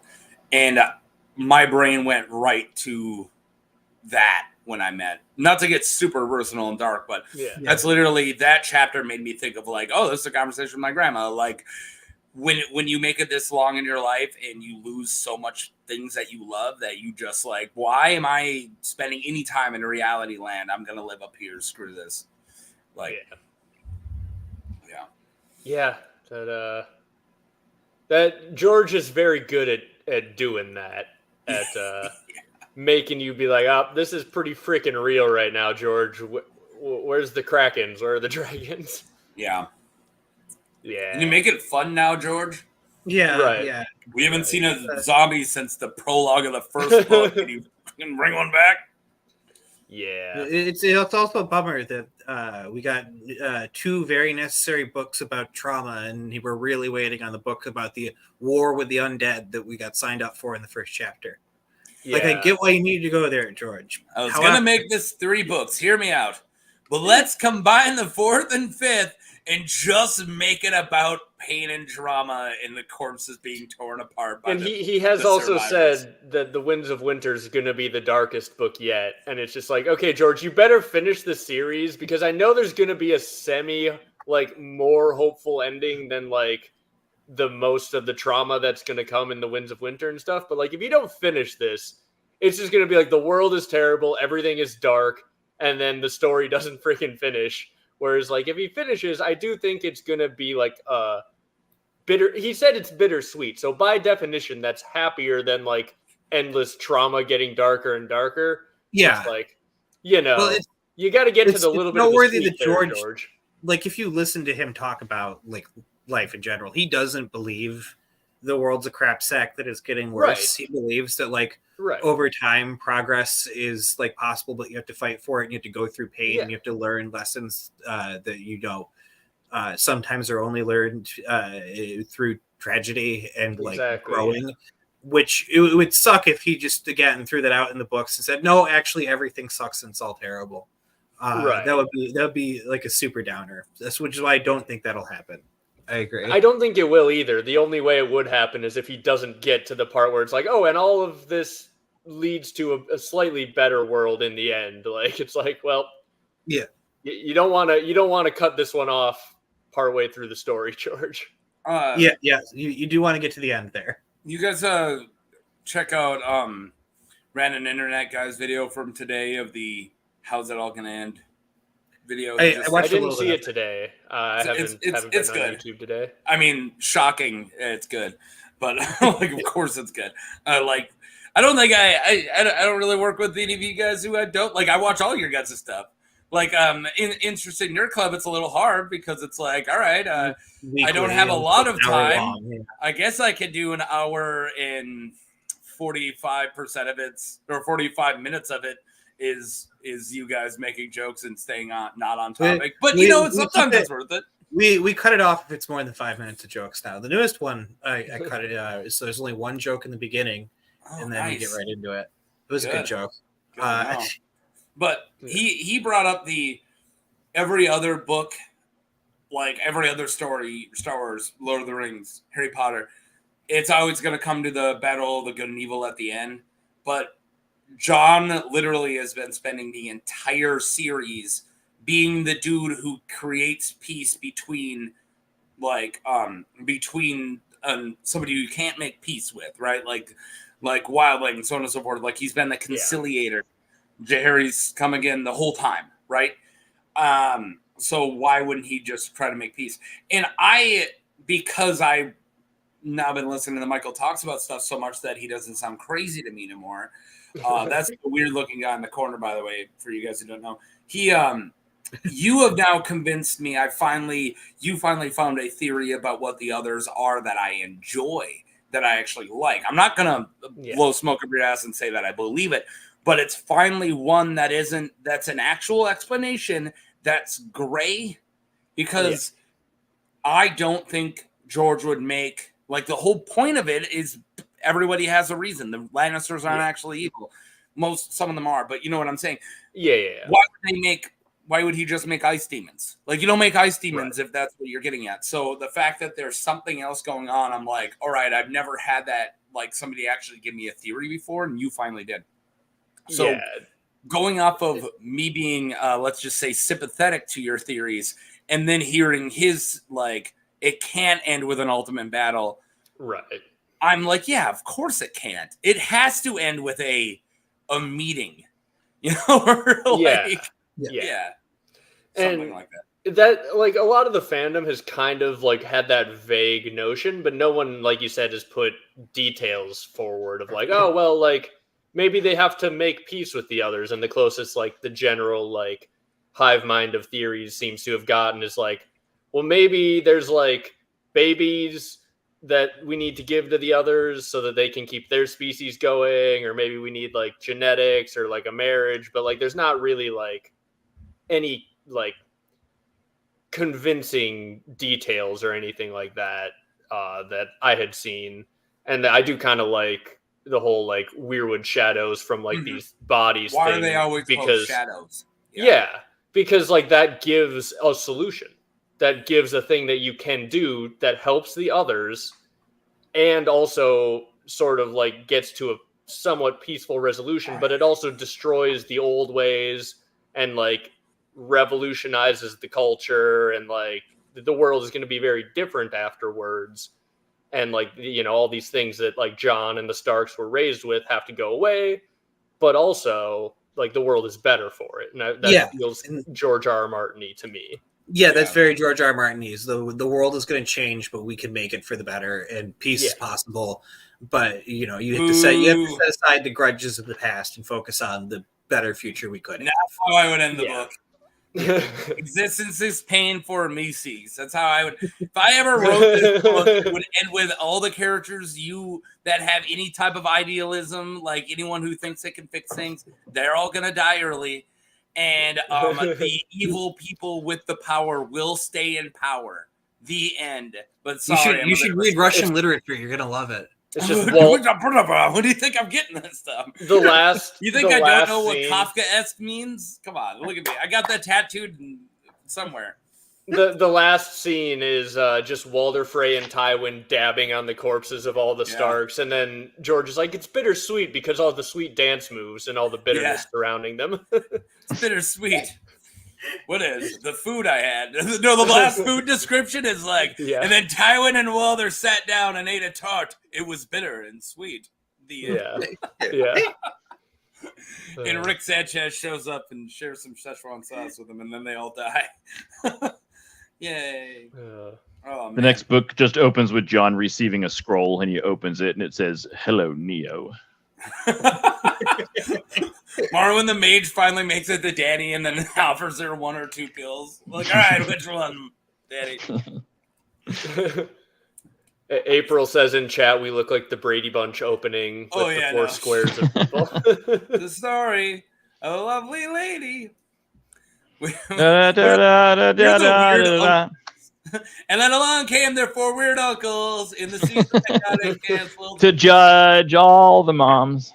That would be, honestly, they should do a reboot of the Brady Bunch where it's just like their extended family that's all just like insane hillbillies that like. Have you seen the Brady Bunch movie? Yeah, I was just gonna say the Brady Bunch movie. I have. I literally just realized a week ago that the casting for Marcia wasn't the same person. Oh yeah, no. I genuinely thought they'd gotten one of the original actors for the movie. So let me pitch until it really quick very you, recently. Michael. It's set in like modern, as in when the movie was made, 90s or whatever it was. Okay. But they keep the Brady Bunch Flower Child 70s, and they're just like everyone has to deal with it. So they'll just like break into song randomly, and then everyone's like looking up from their magazines, like, "Shut up! What are we doing here?" That's great. It's really funny. It's like a scary movie parody, but of the Brady Bunch. But it's very but it's very like loving. Like you could tell that they're not. They're taking the piss, but they're not making fun. And actually, why did I have to say that? Because I think Scary Movie is also a loving homage to horror movies. At least the first one is. Yes. But, definitely at least the first one. They get a little weird later. Although I feel like the ones that the Zucker brothers were involved in, they clearly, those Zucker brothers and Abrams, they love movies. You can tell even when they're being like goofy and sarcastic about it. They enjoy watching them. Even Airplane, which is directly making fun of like terribly dated like airplane emergency films, you could tell they enjoyed watching the one they're making fun of, even if it was terrible. I didn't even know for the longest time that the guy who made Airplane and Airplane 2 is who made that. They're the people who made Basketball, and that Trey Parker and Matt Stone were just actors and actually had nothing to do with the writing or direction of that. And I was like, yeah, well, once you hear the Airplane, like, oh yeah, no, the humor is very there, except you got Trey Parker and Matt Stone. I might have been making that up, so please fact check me, Zach. I think you're right that one of them did. So they did a lot of things together, but they also did a lot of things separate. So I think one of them did do David Zucker wrote Basketball, and then I don't know who directed it. They did a lot of like wild stuff after the last Naked Gun movie. They sort of all branched off. Oh, it's where the term derp came from, is basketball? What? Yeah, derp. It had Trey Parker and Matt Stone, who I feel like must have been inspired on some level by Zucker Abrams. Zucker. Absolutely. Can't not be. But they did Airplane, Police Squad, Top Secret, and Naked Gun together, and then Jim Abrams did the Squad is so freaking good. Yeah. And then I think the second and third Naked Gun were just as it was just David Zucker, I think. Not to no, we could do a whole podcast about the Zucker Brothers movies. I have a joke, and then we're gonna get back. But I was gonna say on the topic of you fact checking me, I heard something so stupid I haven't got it on my head yet today. And you know how we all have those like crazy conspiracy theory aunts or uncles on Facebook? Mm-hmm. So many. Yeah. On Facebook, I see them in real life all the time. I moved away from my family, not on accident. I don't. I still live with one of them, but besides, I'm still living the same time as one of them. But that's it. But no, I had I'm not going to be specific, aunt or uncle or something. Just post a picture that just said, "Fact checking is the same as or fact." Yeah. Well, God, I gotta say it right. Fact checking is the same as canceling. What do they say? Oh my God, I'm gonna get it wrong. The word cancel is like in the like words that no longer mean anything. Yeah. Like censorship. It was fact checking is the new censorship. That mean nothing anymore. Yeah. It's one of those buzzwords. Any semblance of meaning. I ruined it. Yeah. Cancel used to have a meaning. Now it doesn't. Yeah. So the meme was my favorite thing is Hillary. Fuck. Sorry, my favorite thing is people ranting about propaganda. Like they've never taken a basic media literacy course. They're like wagging your finger. How dare you use primary sources? Like goodness. Yeah. I interrupted myself first, so it's my fault. But yeah, fact checking is the same as now I'm gonna forget it, but is censorship. Oh, I thought you were yelling at me for bringing up I thought you were yelling at me for saying a politician's name. I screwed up my own thing, and then Zach filled the gap, and then I couldn't get back in. It's okay. But yeah. Fact checking is the same as censorship, and the idea of that statement was so dumb that I couldn't argue it because I was like, the best response to fact checking is the same as censorship is, do you have a source on that? Yeah, that's great. Let me fact check that. I just like, why use facts when you have opinions? Or why use facts when you have emotions? It obviously was done on purpose, but it's wild how effective it was to get like a giant chunk of the population to just like accept that like, well, actually, sometimes sources are wrong. So therefore, you can believe whatever you want and assume that any source you don't like is wrong. It's just like that. That's not how any of this works. Like, anyone here follow Clint's Reptiles on YouTube? No. All right. Really good. Does like whole what they call phylogenies, like entire families of animals. Yeah. Whatever it is, like like every, all the way up through dinosaurs. Phylum is a word. Yeah, I don't know what I want to say. It's phylogenies or something, but whatever it is. But like every cat and dog and how they're all related, so on and so forth. And he had one about birds and dinosaurs and how birds have came from dinosaurs and how they, and this person just literally wrote in one of the comments, he like shares some of them, but it was just like just like evolution has been proven wrong and you need to live with that. And it's like, yeah, are we just saying stuff now? Yeah, you can now just say stuff, and that's just the world we live in. Yeah. Congratulations, social media. You've made us all more confident in how dumb we are. I always got to go back to like a Riff Tracks quote, but it's just you can't just say things. Words mean shit. Yeah. Yeah. But yeah, the biggest thing in that conversation is like the whole thing about the faith thing when it comes to evolution. Philology. They're like, thank you. They're like, your faith has to be based on faith, otherwise it doesn't count. And then they're like, here's all the evidence that I base my faith on. Yeah. And it's like, well, there can't be that evidence, otherwise it's not faith. Yeah. So therefore there can't be evidence for God, otherwise you just don't have a faith-based religion. Yeah. It gets real weird real quick. Religion. And what's the fun in having facts?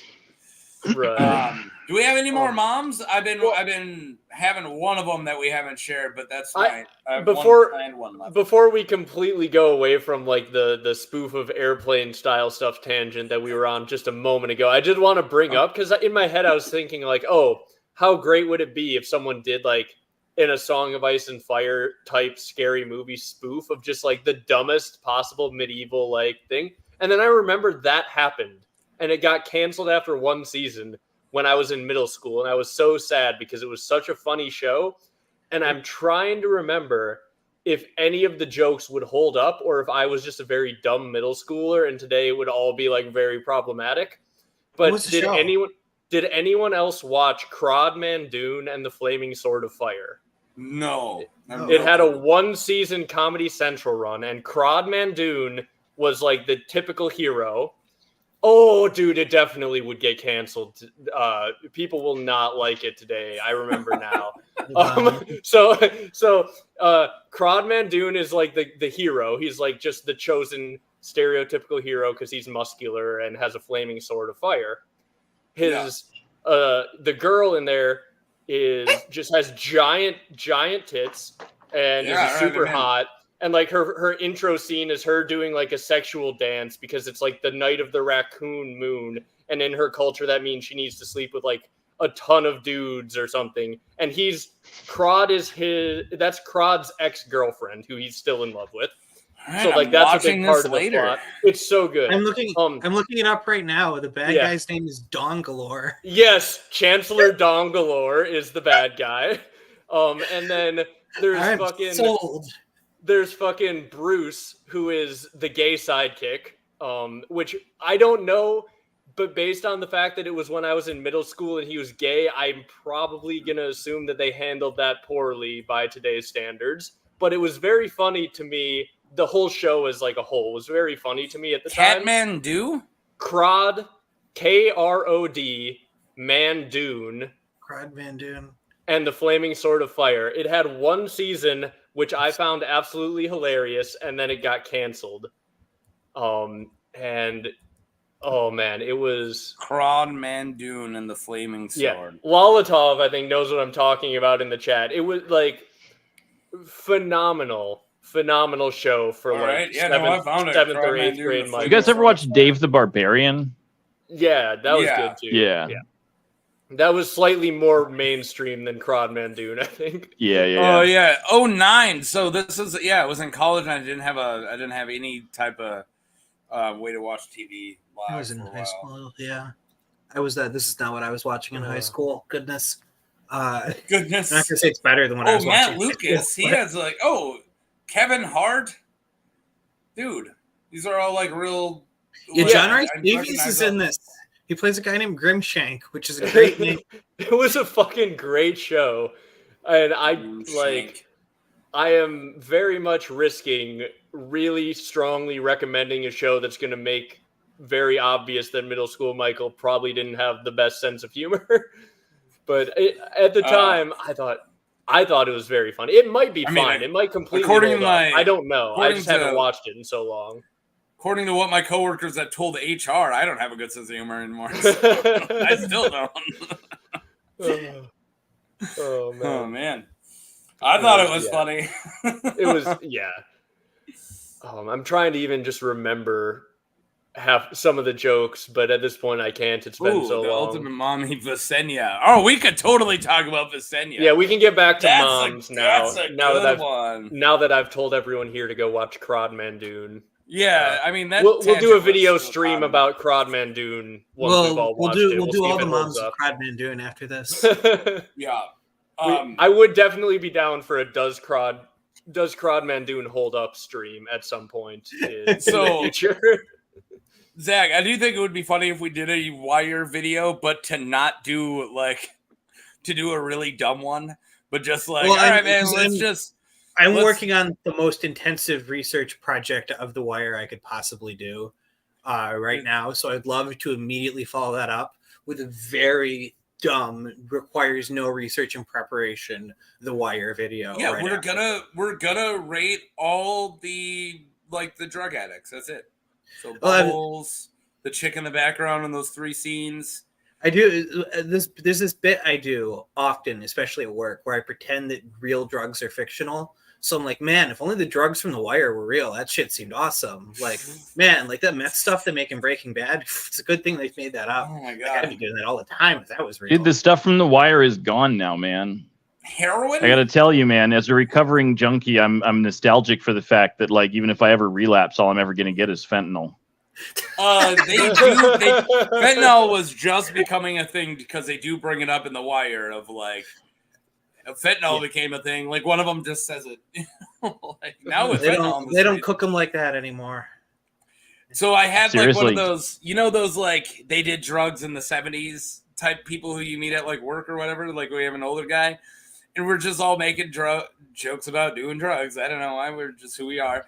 And he goes, "Man, I remember back when you knew what you were smoking." We're like, huh? He's like, "Now you light up that pipe, you be getting anything." We're like, "Holy dude, you partied hard, man." We all look at that guy differently now. He's got a point. But yeah, Visenya? Mom? Yeah. I mean, she mommed the hell out of Magor, right? So did this not devolve into a Magor was right bullshit? Because I will leave. This is gonna devolve into a Magor was like a homunculus theory. Like Magor was not boring. Magor was black magic. Yeah. Yeah. Okay, that's fine. I'm really getting over Magor was right commented on my freaking. It's a common meme in the okay. You can say, there are things that Magor did that politically ended up working out. That doesn't mean they were the right thing to do at the time. It just means that politically they worked out. Doesn't mean they were a good thing either. And sure, he stabilized the Targaryen rule over Westeros. And you could argue that maybe they would have been worse as divided kingdoms. But it doesn't mean he was right. There were also other better ways to probably solidify the rule of the Targaryen. You remember in A Song of Ice and Fire when Mountain Dew held that contest where you could vote for the name of their new soda and everybody voted for Magor, did nothing wrong? I was voting for Magor, did nothing wrong. I was goodness. So how do we make a Westeros I used to post on B joke? I used to somebody just I used to send ravens to the Green Isle. Sometimes I touch railroad stumps just to. Dude, I just got a bird from Anon. All right, where was I at? Dark Wings, racist words. Michael, as our relative Weirwood Net expert, is the Weirwood Net more Facebook or 4chan or Reddit? Where are we at? Ooh. Oh, that's a good one. You guys do not want to talk politics of Bloodraven, dude. He's got some extreme views about what happened during World War II. Oh my God, do not give that guy weed. Never give that guy weed. He won't shut up. Don't give that guy cocaine. Someone gave Bloodraven. Dude, I partied with Bloodraven once. I just jammed a Xanax in his mouth to try to get him to shut up. I'm just picturing Bloodraven as like Jesse Ventura. Like you get in the Weirwood Net and it's like, You want to talk about the Bay of Tonkin? Like, oh no! Yeah. I was gonna say someone gave Bloodraven some weed once, and all of Westeros woke up with bad dreams about the Blackfire rebellions. Like, I need to tell everyone. I need to tell everyone how bad this was. I don't like this. His dreams affect other people's dreams. Implication, because boy, like you just need to give him like the wrong combination of anything. Like we will learn very quickly what kind of drunk Bloodraven is if his dreams affect other people's dreams. So I had a prophetic dream. What was it? So Bloodraven was wrestling Ricky Steamboat, and then Hugo Chavez showed up next to him, and then he became the governor of Minnesota. Bloodraven was on. Now he lives on the Baja and won't shut up about it. I'm bringing Minnesota to the Baja. To continue these, you're from Minnesota, right? I'm not forgetting. Yes. Yeah. I work in Minnesota. I live in North Dakota, but I grew up in Minnesota. Yeah. There's an excellent. I'm a Patreon supporter for Secret Base. John Boyes did an excellent 3-parter. Only part 1's out on YouTube right now about the rise and fall of the Reform Party, which is a fucking whirlwind. And, I bet. The story I was very familiar with, but he does it justice very well. There's some mild things I wish he would have done differently, and some like disagreements with a couple like things he asserts opinion wise. But factually, he does a very, very good job. There's just a couple areas where I wish he focused in a little bit more, but I get the main. He's rushing to get to. He's giving you all the background necessary to get to the 2000 convention, which falls apart, and there are like fights breaking out every time the party meets because they disagree with each other so much. Like literally, people get arrested for assaulting each other every time the party meets. It's a wonderful story, but Jesse Ventura is like a central character in it, and you're reminded that he is like endlessly fascinating, but like absolutely wacky. Well, and then, he's lived like he believes lives, like the government has tractor beams. It's great. Like that man, like is off his rocker. I love him. Will Sasso doing. I was watching Will Sasso impressions of Jesse Ventura split in between Jesse Ventura, and then I would like stop looking at my phone and try to guess who was saying what.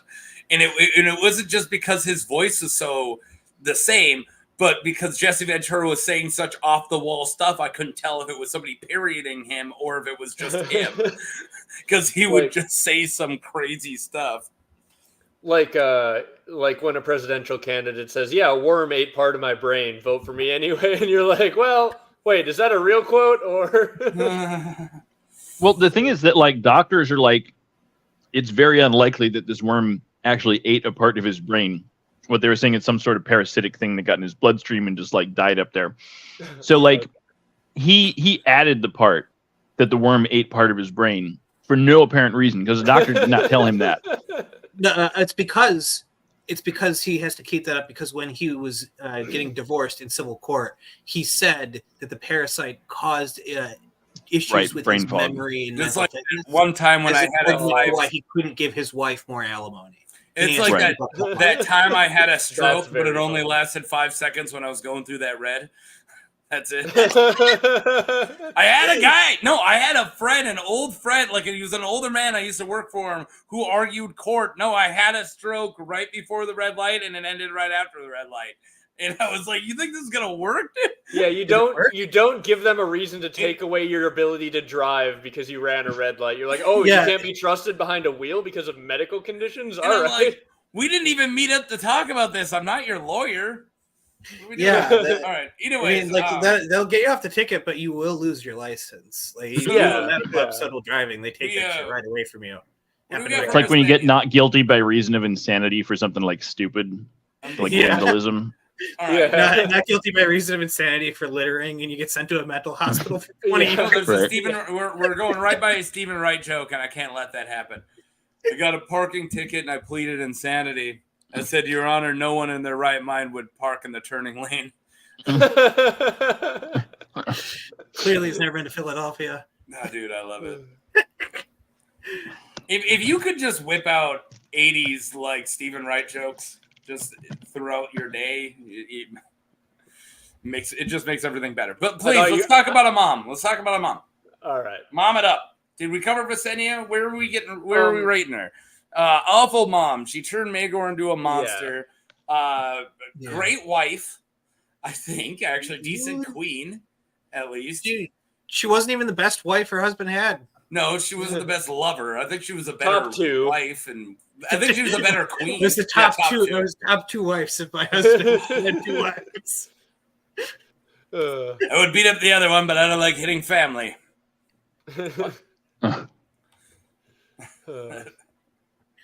Yeah. Not too much to say. I don't think you can be very high on the tier list when your kid is known as the cruel, though. Yeah. Well, and also she's around for like so much of his reign. And like it's not like she can actually be blamed for part of it. Like there's a while where it's like, yeah, no, we have not talked about Gilly yet. That's Gilly, one of the ones. I agree. Yeah, Gilly's we'll have the to next get to Gilly. Yeah, we can talk about Gilly. Yeah, I think Gilly is absolutely S tier. And in the so Visenya, we're gonna go with a D or a C minus. I mean, she's hot, so I get okay. She created a child with like evil magic, and then was shocked. I'm gonna give her a J. Sorry, I'm asserting, yeah. Even though this is factually correct, I'm asserting she created a child with evil magic, and then was like shocked Pikachu face when the child was evil / magical. So I gotta say, like that's like below D tier. I don't know if I put her in F, but I think in D minus for sure. Yeah, I said D minus. Like but she looked so good in that all black chainmail. She's essentially just sexy Dr. Frankenstein. I don't know if that is like Dr. Frankenstein any. Dr. Frankenstein didn't do anything wrong. What? The monster disagrees. What are you talking about? No, seriously. It was the public's reaction to the monster that turned it into a killer. Don't bring monsters to life. Well, because what's wrong with reanimating pieces of other dead corpses sewn together? What's inherently wrong with that? We just talk about that with Zeus? Stoneheart being You're not allowed to have fire mortals. Jesus. All right, because it's loading too slow, I'm not going to play it when Zach cued me, so I'll just do it now. Yeah. He queued up Shock Pikachu like 3 minutes ago, but I'm using it for your bullcrap, Rusty. And also, I have another one. What were we talking about?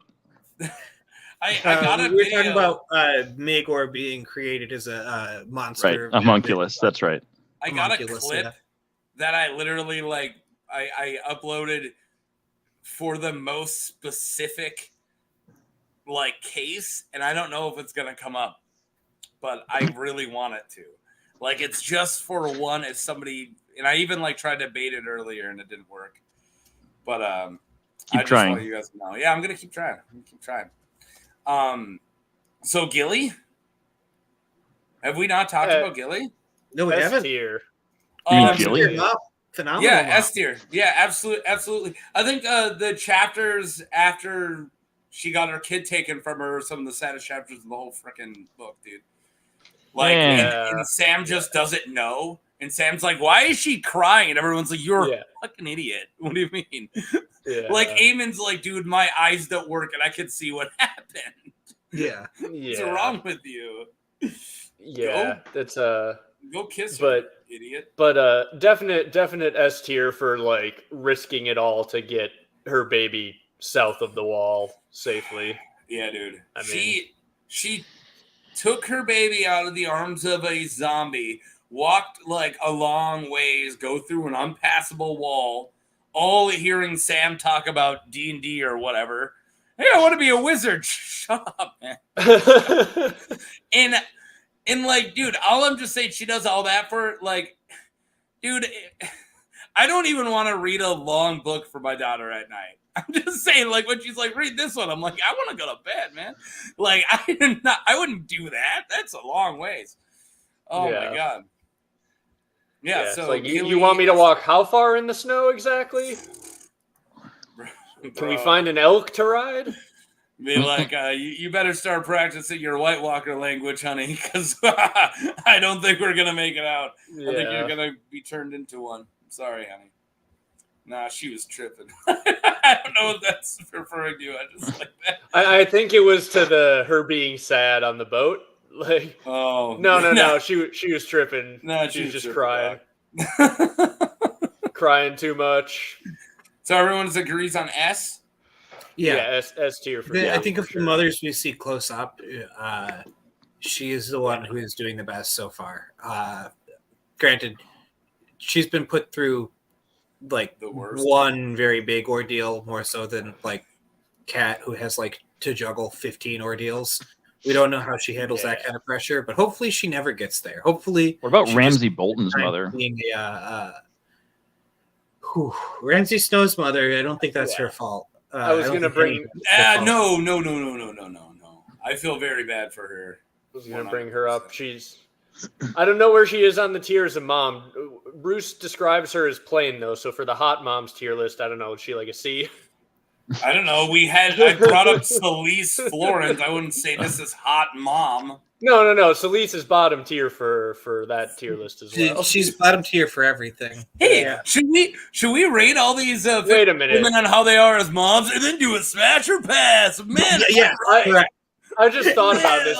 Is there any variance from how hot the mom is to how good a mom she is, or is George doing a thing there? Like there's like a, I think there's like doing a correlation or causation thing. No, because we've got Cersei being an awful mom on one end, and then we've got Celise being an awful mom on the other. So yeah, exactly. I was about to say Celise but is the two S tiers so far.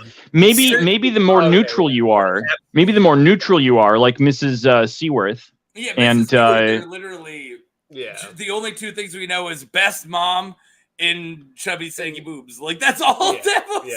Yeah. So she's not like So she's just like a plain, middle of the road. So I think that the further you are to the extremes, the worse of a mother you are.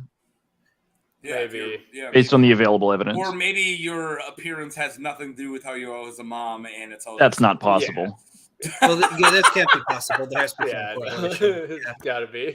It's George, so it's like, how dark are their nipples? If George doesn't describe their nipples as dark, we're moving on. God damn, George. If they're not described, you can assume very dark. Yeah, just assume big and dark, because George has a type, and me too. And what's up, George? Oh, man. All right. Taking a look at chat, see if anything has come up. But I did laugh. I can look at my phone because I got a really important text. I did laugh at Lolatov earlier, saying, "I got 20 cameras in this car. Oinky, prove you just watched me spray paint that Starbucks." I just said, next time I get pulled over, no matter what it's for, I'm starting with the line, "I got 20 cameras in this car. Oinky." No matter what the context. Or recording, but I do have 20 cameras in this car. It's not true, but I'm gonna say it anyway. It's funny. Russ, I think my cat learned about your cat, so now my cat's gonna start being a hassle. My cat also has a history of unplugging my internet, so that's probably gonna happen. Or knocking down literally every time I do one in the living room like this, the cat's gonna mess something up. The last one I actually have a picture of is Good Queen Alysanne. So I will rate as good as a mom you can be when Jay Harry's is such an awful dad. I'm totally in the camp that good king, bad dad for old King Jerry. And I think she tried her best, but because every time she's like, "Oh, our daughter's the oldest, so she's the heir," and he's like, "Okay." It's like she constantly is trying to do good stuff for her family, and Jerry's like, "Dude, did you hear she banged that Beesbury guy? No, we're sending her away." Oh my god. I feel like sorry, keep going. I was gonna say, I feel like Good Queen Alysanne gets some mom points for ending the first night, proxy for other moms. Absolutely. She gets at least some Mother's Day cred for that. Yeah. That's some real best first lady stuff there. Yeah. I wouldn't marry Eleanor Roosevelt, but she's pretty cool. Yeah. But I'm not related to her, so of course I wouldn't marry her. I'm also trying to think of which first ladies would make good wives. It's not always directly related to how good of a president their husband was. Coolidge's wife. Coolidge's wife was nice. Coolidge was also just a cool dude. Yeah, I love Coolidge, but also the fact that he was like introvert and she was extremely extroverted, and like they had like alligators and ostriches at the White House and all this like crazy stuff. It's like, dude, they're just partying hard, man, at the Coolidge house. That's some relationship goal shit right there, yeah. Dude, I love the Coolidges. He also like schmucked his way into being president. I love that about him. Like do you know the nomination thing, right? He was not voluntarily nominated for vice president. The convention was overwhelmed by people who liked him because of like his mythic stature in the party. So he wasn't even in the room, and was told after he got back from dinner that he was the running mate, and it was like, oh. So when I can't remember the guy's name, but when his successor died, Harding dies. Yeah, when Harding dies, they call him, and he goes back to bed. He's like, yeah, I'm president. Cool. This sounds like an 8 a.m. problem. And hangs up and goes back to bed. We respect that. We respect that man for not taking a work phone call outside of work hours. Such a big man of the people move, dude. I assume he went and he immediately like gets that call. He goes back to bed, sleeps with his wife, and then afterwards he's like, I can't believe you slept with the president. She's like, what? I didn't. He's like, yeah, you did. Just now. What? Yeah. Silent Cal does it again. The only thing I know about Coolidge is I remember some old timer was talking about it on some History Channel documentary where he was, as president, was going to come visit this town and do some fishing.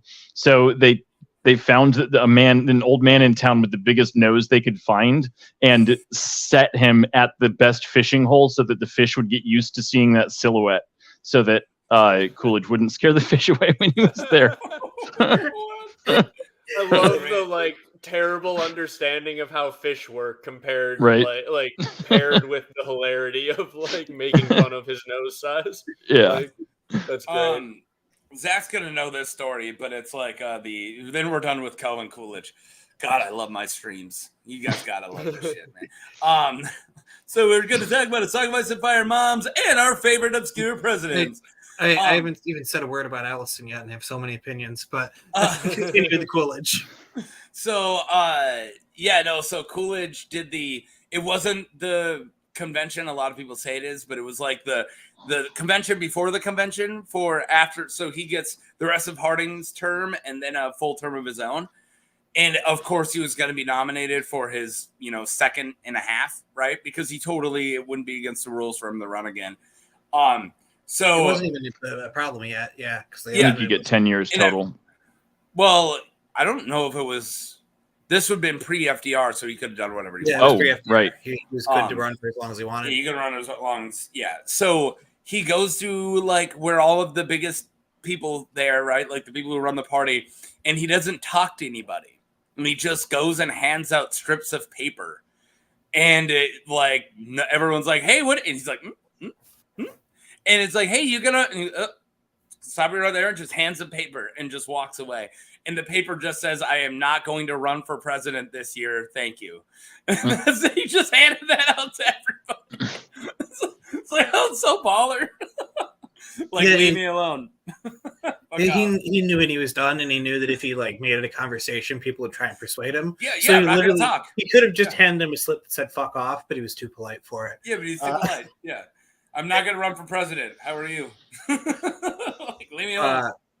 Can you get off my lap, Chubby? So, oh boy, more cats. He's annoying as hell. What was I going to say? Allison. Allison's interesting because she's like the. She's like Allison? I don't want to talk about Allison yet. Oh, people are talking about Allison and. People are talking about Allison and I don't know why April started up Allison to the chat, but we're still on Allison. Allison's great. Allison's a great mom. I have no complaints with her. We will talk about Allison. Also, I think they definitely did get into some really big disputes, but I think that the good Queen Allison and Jaehaerys realized that they could play politics pretty effectively by having her take stances that were well outside of what would be accepted, and then Jaehaerys would make them palpable towards the lords of Westeros. So she would take a more progressive stance, and he would say, whoa, my wife over here is a little crazy. Why don't we compromise with her stance and the traditional values here by doing X, Y, and Z? And then he got more past and through by moderating her position. I don't know if that was intentional or not, but that's kind of what happened. And it's a very good reflection of how. So what you're saying is activists do put pressure on people to move the needle forward and then find a more palpable and realistic way to get there. So what you're saying is you're my wife, and I meet up with you the next day, and I say, hey, man, I want, or not man, hey, lady, Zach, my lady, Zach, try to get 100 donuts. Because I want 50 donuts, but if you fight for 100, I can say, well, Zach's just hormonal. I might be able to get 50. Into sexists, that argument might work, yes. Yeah. I know he's just being crazy because he's a stick. Yeah. I think that's how I read that part of Fire and Blood was that Alice 50 donuts just to shut him up. They definitely did get into real spats, like that's indisputable. But I feel like a lot of the time they were on the same page, and it was that she knew she had to be the loudest and most aggressively to like a progressive voice in the room, or otherwise nobody else would say it. And he knew that if she was in the room saying it, he could move the needle some amount. And it clearly worked out. They got so much when you looked at like politically what they achieved. Like the King's Road didn't exist, like just until like they worked on it. Like all those huge investments in the realm that we think of. No roads. Yeah, that's crazy. Yeah. Oh, and he also wrote the law book. There was no laws. There was no central laws. No written laws. Read. Yeah. There was no written laws, and he like literally is like, "Here's the book. Here's the Bill of Rights. You're welcome." Like. Holy crap. Yeah, that's a pretty good thing to do. Yeah. Oh crap. I feel like that's something you do right away, and it's 100 years in. That is something modern day where like, you should do that right away. And then in the olden days, that is like, true to like how common law was developed in the the Magna Carta was like way late. Yeah. That wasn't year one. They had many kings before they had a Magna Carta. When you're a king, if you write something down, all of a sudden you can't just say what the law is anymore. You're like, no, actually, the law has always been this. Yeah, even the Magna Carta was done at the point of a sword. It depends on who you ask, but yeah. I've heard that, but I've also heard that it wasn't from the point of a sword. And I also heard that they got him super drunk. Like, I've heard like 5 different, like, how they got the Magna Carta signed.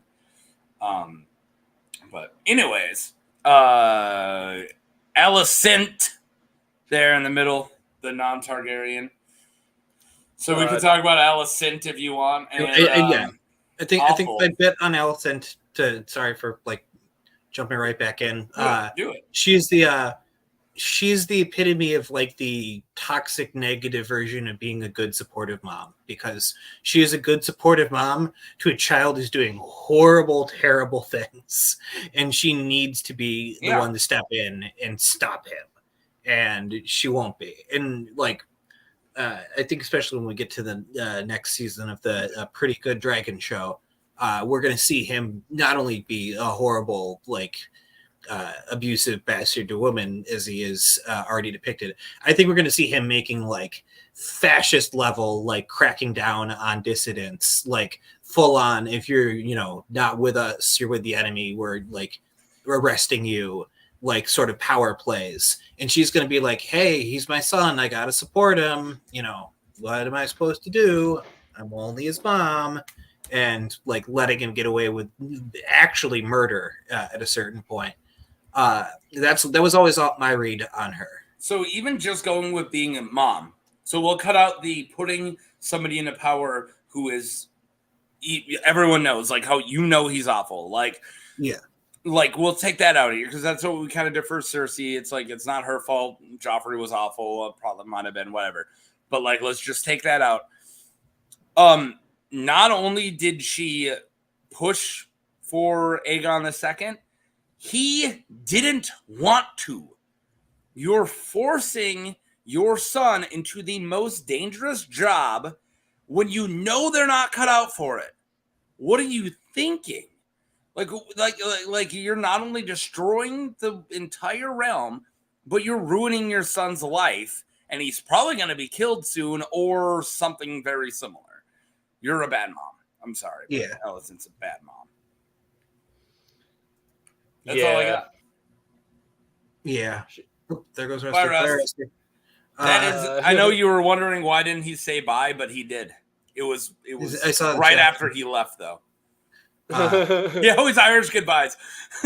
He said bye in chat. I can see it. Yeah, I know. He said one of those privates. Oh no, I meant in the public chat as well. Did he? Oh, okay. Yes. So I was. Sorry, go ahead. No, I was just gonna say I was distracted. I was tabbed out. I started looking for the Sand Snakes moms to find future moms for the list. Well, that makes me feel good because I feel like I made a really good point, and no one said anything. So I was like, they must be reading. I'm sorry. I got tabbed out for a second, and then I got distracted by my tab of Crod Mandoon still being open, and I was looking back at the old episodes. I know this is gonna sound really weird, but I have an ex-girlfriend with like letter rhythm of Crowd Mandoon. It's a short K name and then a long M name, and I keep going like, did they message me? I haven't talked to them in years. Oh, it says Crowd Mandoon. Okay, cool. I had that thought like twice, like, why is she talking? Oh, she's not. Okay. I just got very distracted for a split second by the fact that they had an episode called "Oh Biclops, Where Art Thou?" And the entire plot was that there was a Cyclops, but he was bi, so he's the Biclops. I'm just like, I don't know if that episode's gonna hold up, but man, what a hilarious like little bit of wordplay, because Biclops would imply two eyes, but that was a good one. But again, I don't know if the jokes will hold up. But I was then reading, and it's got positive reviews still, so that's good. I don't know. I mean, I just rewatched Idiocracy, and everyone still maintains that that's a really good movie, but 30% of the script, we can't say those words anymore. Yeah. Like, I don't know anyone who's not going to say that Idiocracy isn't, like, close to a masterpiece, but there's two words that are frequent recurring jokes, and we're not allowed to say them. Yeah. Yes. Also, it does sort of feel like it's the point of the movie. The movie in itself is kind of like meta commentary on making a movie that dumb that you're still laughing at it. You're 100% right. Yeah. Sure, Ow My Balls is ridiculous, but it does try and get you to laugh at it. Wouldn't it be great to know whose ass it is and why it is farting? It won Best Picture and Best Screenplay.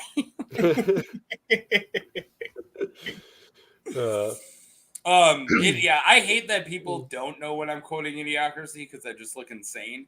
But like, there'd be times when I'll just be at work doing nothing, and I'm just like working, and somebody walks in and like, "Hey, Mark," and I'm like, "Go away, baiting!" Like, you gotta get that joke, or else I'm gonna get in trouble. I'm not baiting.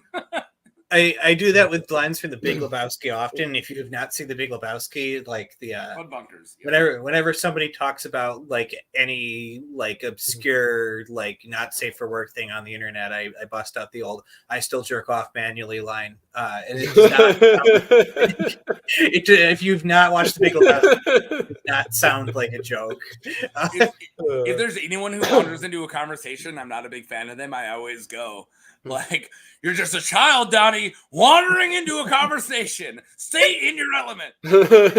I remember it was in college, and I was talking to my brother over text, and he just texted me like, "Big Lebowski theory." I'm like, "Oh, all right." He goes, "Besides the scattering of ashes, nobody but Walter directly communicates with Donnie the whole movie." And I'm like, so I'm doing this. If you know what's next, don't say it. But I'm like literally like my eyes go back like, oh my God, is he right? So I know another guy's a Big Lebowski guy. He's playing beer pong with Jello shots. This is where I was. It's where I was at in my life, guys. And I walk up to the dude and I tell him the theory, and he just turns and goes, Phone's ringing, dude. Thank you, Donnie. He goes right back. I was like, oh, yeah, that's the one time. The one time. It's thank you, Donnie. And he had it immediately.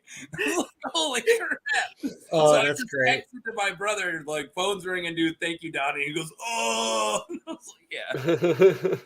Because I do think that's the only time he directly communicates with Donnie. Besides that, it's just Walter, which is really awesome.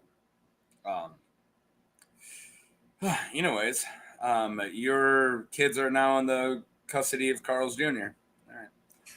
All right. Hit the legs. Yeah, Mom. What's up? All right. Where are we at? We want to do a mom. Did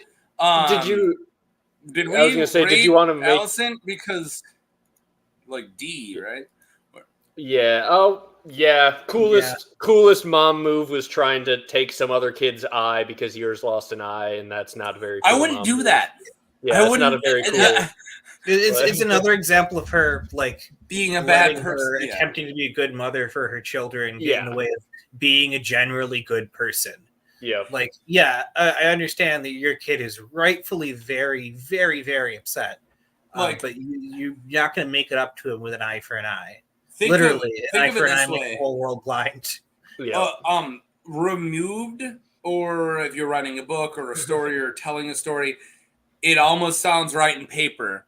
Like I've had these thoughts where I'm like, oh, if anything happens to my kid, right? Because I'm a parent and I often have those thoughts, right? And if I'm like, oh, if somebody pushes over my kid, I'm going to push over their kid. And it's just like this thought you have of this immediate like lioness or alpha thing. Right. But then you have to then put yourself in the shoes of chopping a child's eye out, and you have to be there and do that. And you just now realize you're the monster in this situation. Yeah. The other thing was a mistake. Like if my nephews or nieces are playing with my daughter and she falls over, I don't go knock one of them over. No, I say, guys, play safer, please. The correct thing to do there, Taco, is if your kid's at the playground and some kid pushes her over, you push their dad over. That's the appropriate response. Yep. Yeah. No, I go darker that way. I just go pop all their tires. Like, oh yeah, just pop their tires in front of them, grab your dog, and be like, "We're leaving. We're not. We're leaving, and we're flicking them off on the way out. I'll let you know when." Yeah. What movie is that? Where it's just like the driving test, and it's like, okay, extend your arm, now extend your middle finger. Oh, I remember the scene, and what movie is that? Stephanie, extend your arm, now extend your middle finger. Hold on. Oh, I remember this. I've definitely seen this movie. Yeah. Oh, it's Naked Gun. We're back to Naked Gun. Gun. Go. Oh yeah. That's right. It's Naked Gun. Yep. Yep. You have one of those like quoting an old timey movie and no one gets that. It's like you sound politically correct because nobody gets that you're quoting it. Yeah. I said something about jive in an old guy at our work who he has no social awareness, and he's like, oh, I speak jive, and he started doing it. I was like, I get the joke, but you can't do that. You can't. No. I'm not gonna lie. I still laugh at that bit, but you definitely shouldn't do it at work. I definitely had a moment where I quoted Ron Swanson saying child labor laws are ruining this country as a joke, and the person who I was talking to definitely didn't seem to know that was a joking Ron Swanson quote. To be fair, when Ron Swanson made that joke, that was a position that nobody was taking, and very unfortunately, now no one's taking it out loud either. It's just the laws are getting passed. I haven't heard anyone preach it. It's just getting, outside of lobbyists. I've heard people preach it. Although I've heard one of my favorite arguments is that Minecraft is incredibly popular with children the second we get them out of work. So clearly, children crave the mines. Yeah. Yes. If only jobs involved playing Minecraft, children would crave those jobs. But unfortunately, not everyone can be a YouTube streamer. Who was the politician?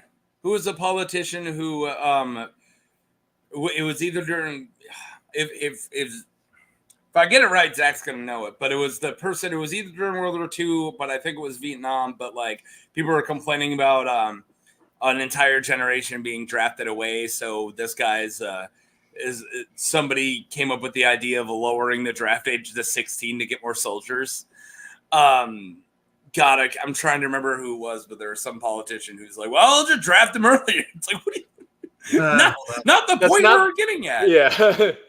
That's not the problem. I don't think I'm making this up. I'm pretty sure this is a thing. That sounds like a very Vietnam era thing to do. It sounds like it sounds like correct, but I can't remember for the life of me. If I don't get my facts completely right, you're not going to be able to find it. Like, I got another. That definitely would have been. There definitely would have been people. I was gonna say, did Taco want to bring up the point that he made? That was a good point that we all ignored because we were tabbed out or distracted.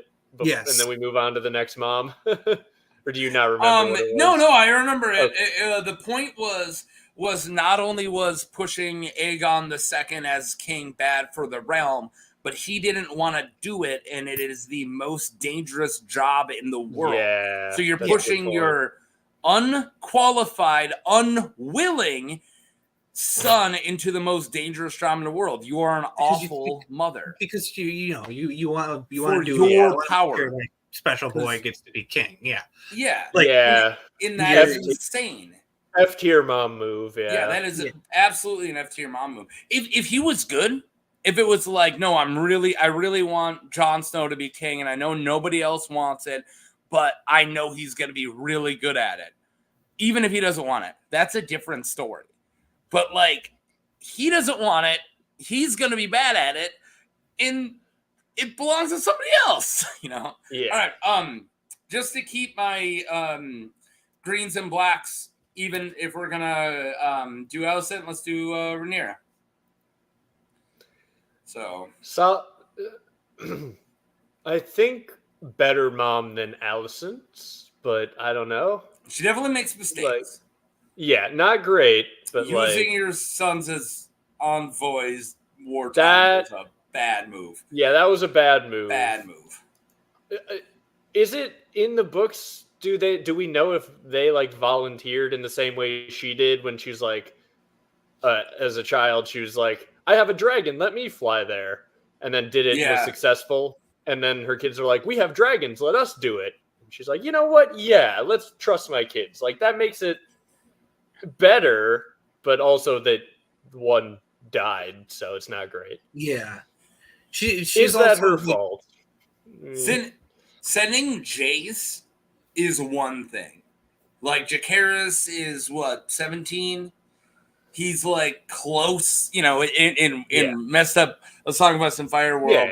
In A Song of Ice and Fire world, he's already an adult. Yeah. I mean, hey, Benjamin Blackwood's 13, right? So, but he's a badass. He's in my Song of Ice and Fire list, or my tournament, by the way. I put in Benjamin Blackwood. I'm gonna make him win. He beats Arthur Dayne. Anyways, so, but sending Luke is where it's like Arax is barely a dragon. Like you're sending him through Stormbreaker Bay. Like, yeesh, like you think that's gonna work out? And I don't know. I would have sent a Raven first and just like, hey, like Aemon One Eye isn't there, right? Yeah, or something. Yeah. See, well, she could have also been like, the best. She could have also been like, hey, by the way, if the dragon that can eat yours in one bite is there first, turn around. You leave. Like, dude, he sees Vhagar. I would have left. Yeah, when that scene happened in the show, I was like, okay, like he should there's know. A compelling argument to turn around now. Yes. You ever have like a guy who like you're completely beefing with, like a person at your school or whatever, or you're gonna get in a fight when you see him, and you show up at a party of a mutual friend, you see him there. just leave. Like, I'll text, hey, when is Ted gone? I always use Ted as my scapegoat in hypotheticals. And I think it's been a punchline in my chat because people have just been blaming Ted for random stuff in my chat lately. And I feel bad for anyone named Ted. You must really not be a fan of TED Talks. No, not TED Talks, or Ted Turner, or the main character from How I Met Your Mother. Teds are awful, man. Thought you were going to say the main character from that show with the talking bear. Ted. Yeah, Ted. Ted is Buffalo Ted. Area. They're falling apart now, but there used to be a chain called Ted's Hot Dogs, and I had a friend who would work there, and he would rant about work endlessly, so we called those his TED Talks.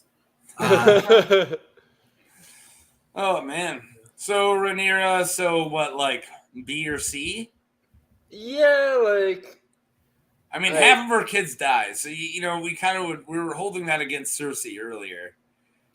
So... Yeah. Also, she does the whole makes obvious bastards heirs to the throne thing that we were holding against Cersei, too. She also puts her kids in harm's way. Holy crap, so Rhaenyra's Cersei. Yeah, well, no, she doesn't, like, she doesn't think about she's not doing malicious, Alicent pushed her kid to do something that... An obvious bastard thing, I'm going to just state my opinion on this, Michael. I don't believe they're obvious bastards. Yeah, book version, they're not obviously. Right. I mean, as far if I feel like you can make the argument that propaganda 100 years later has made them more strong. Yes. And not only that, but remember that Rhaenys has black hair. Like it was. You're right. The common look in the pug noses is what made them more strong. Yes. They had the common look, which of course just means ugly. And no rich people are ugly. Yeah, of course not. Yeah, of course not. Could never be. So the thing is, like, she's sort of the opposite she. I like that. The best mom, but she's hot. She's hot, guys. Yeah, right. Yeah. Sorry, go ahead. She like trusts her kids when she shouldn't. Like, she's not able to say, "Hey, maybe don't do this," when they risk their lives. And like ultimately, like her last son dies going to do, or her last son that could have possibly inherited and not been a small child, dies trying to be heroic, in a complete unnecessary the dragon pit, right? She could have stopped. Right, that's dragon pit, right? Yeah, because he tries to get on a dragon unprepared to go save the day. Yeah, completely. God, she could have stopped that from happening. Can't wait to see that in the show. And pretty much each child death she has ramps up in level of avoidability, and it's her. It's partially her ambition to become queen and win the war for them, but it's also partially that she was not willing to play a more cautious role as a mother. Although I don't know how much, a lot of pressure was on her. I don't think it's anywhere near what Alicent did, but I think that if she had assumed what the cost was going to be, she would have acted very differently. And that she didn't is the tragedy of her character, is that she assumed that things were going to work out for them. Well, and also I think wherever we put Cersei, now that somebody has made that connection, that comparison, it's holy crap, yeah. I think they are extremely alike, and especially even the ways that you were just saying of well, I was also gonna say that the more tragedy, the worse she gets too. Every kid that dies, she becomes more and more unhinged. And she worse at decision making, yes. To the point that she's making enemies out of allies. To give a little bit of a little differentiation from Cersei, Rhaenyra did have her throne stolen from her, whereas Cersei had the entire throne given to her and then still just wouldn't have babies with the king. But granted, Robert was terrible. So, you kind of get why she didn't want to have his kids, but also, Yeah, it's tough. She has, yeah. I mean, there's the whole thing too, where Alicent, who is sort of the foil to Rhaenyra, had to sleep with a king who she also didn't love, and she just did the thing and had her kids with him. Whereas Rhaenyra is just like on the Cersei side of it. Yeah, I don't know. It's all really. They're both very Cersei-esque, and now that you're like, you're kind of making me realize that. Yeah, realizing it sort of as we go here too. I mean, I had heard like the parallels, but yeah, they're even stronger when you like observe them as mothers, and with some of the things that we've brought up so far here. I got one more. We don't know too much about this character, but I'm just gonna go with it. In the I was trying to do the Moms of point of view characters. Even though this one we never met, but we do got Joanna Lannister. So I do kind of feel like she was a positive presence in Jaime and Cersei's life, where she tried to like kind of split them up a little bit. Kind of like, oh my, are they like doing some twincest? Like, let's try to stop it. And then, Tyrion, accidentally killed her while he was being born. Like a jerk. Yeah, didn't she catch them at one point, right? Yeah, and separated them. Yeah. Yeah, so, like, she definitely knew. Tywin had to know. He knew and was in denial, right? Yeah, he's in denial. Yeah, that's what I thought. And yeah, she probably... I'm getting like Zuko's mom vibes from Avatar, where it's like, oh, this would have been way different if she had just stayed around. Zuko's mom. Don't just say things like that, dude. Just bring that up. Oh my god. Just don't talk about Zuko's family at all. It makes me sad, dude. Yeah. I never know what's going on. What are you talking about? If she haven't been childbirth, probably. Yeah, actually, she'd have ended up at the bottom of a well at some point. My Heatherspoon friend has to ask you something over by this well. Wait, what? Isn't that the one who's gone missing? Yes, Mom. It's like the weird B horror movie, The Pit, where he's just constantly pushing people into the pit. Yeah. Just constantly pushing people into the well. And in that one, the pit's a metaphor for like sexuality, so it still actually works. Oh yeah, that almost works. Sexuality and human sacrifice. I mean, isn't sex just human sacrifice? No, it isn't. No. Absolutely not. Only if you have a really messed up worldview about. It believes that life begins at ejaculation. Let's just move on. I live in North Dakota, man. I'm surrounded by people who believe that. Get out of here. You ever have that like, oh, there's no way people believe this, and then you like say it out loud because you know that there's no way, and then you find out you're the only one who doesn't? Like, oh, crap. I was kidding, guys. Don't beat me up. I thought I was the vast majority. There's no way anybody believes this thing. Yeah, I thought I was the vast majority, and then I found out I was the only one. Yeah. Is there any other moms you guys could think of? Because we covered everyone. Olenna Tyrell. Olenna. I can't believe we didn't talk about Olenna. Mom, she's a great mom. Right. Yeah. She's a great mom in the bad mom way. She's the best bad mom. She lets her son act like an idiot while secretly being super smart, which is a badass mom thing to do. Oh yeah, and she doesn't pressure him.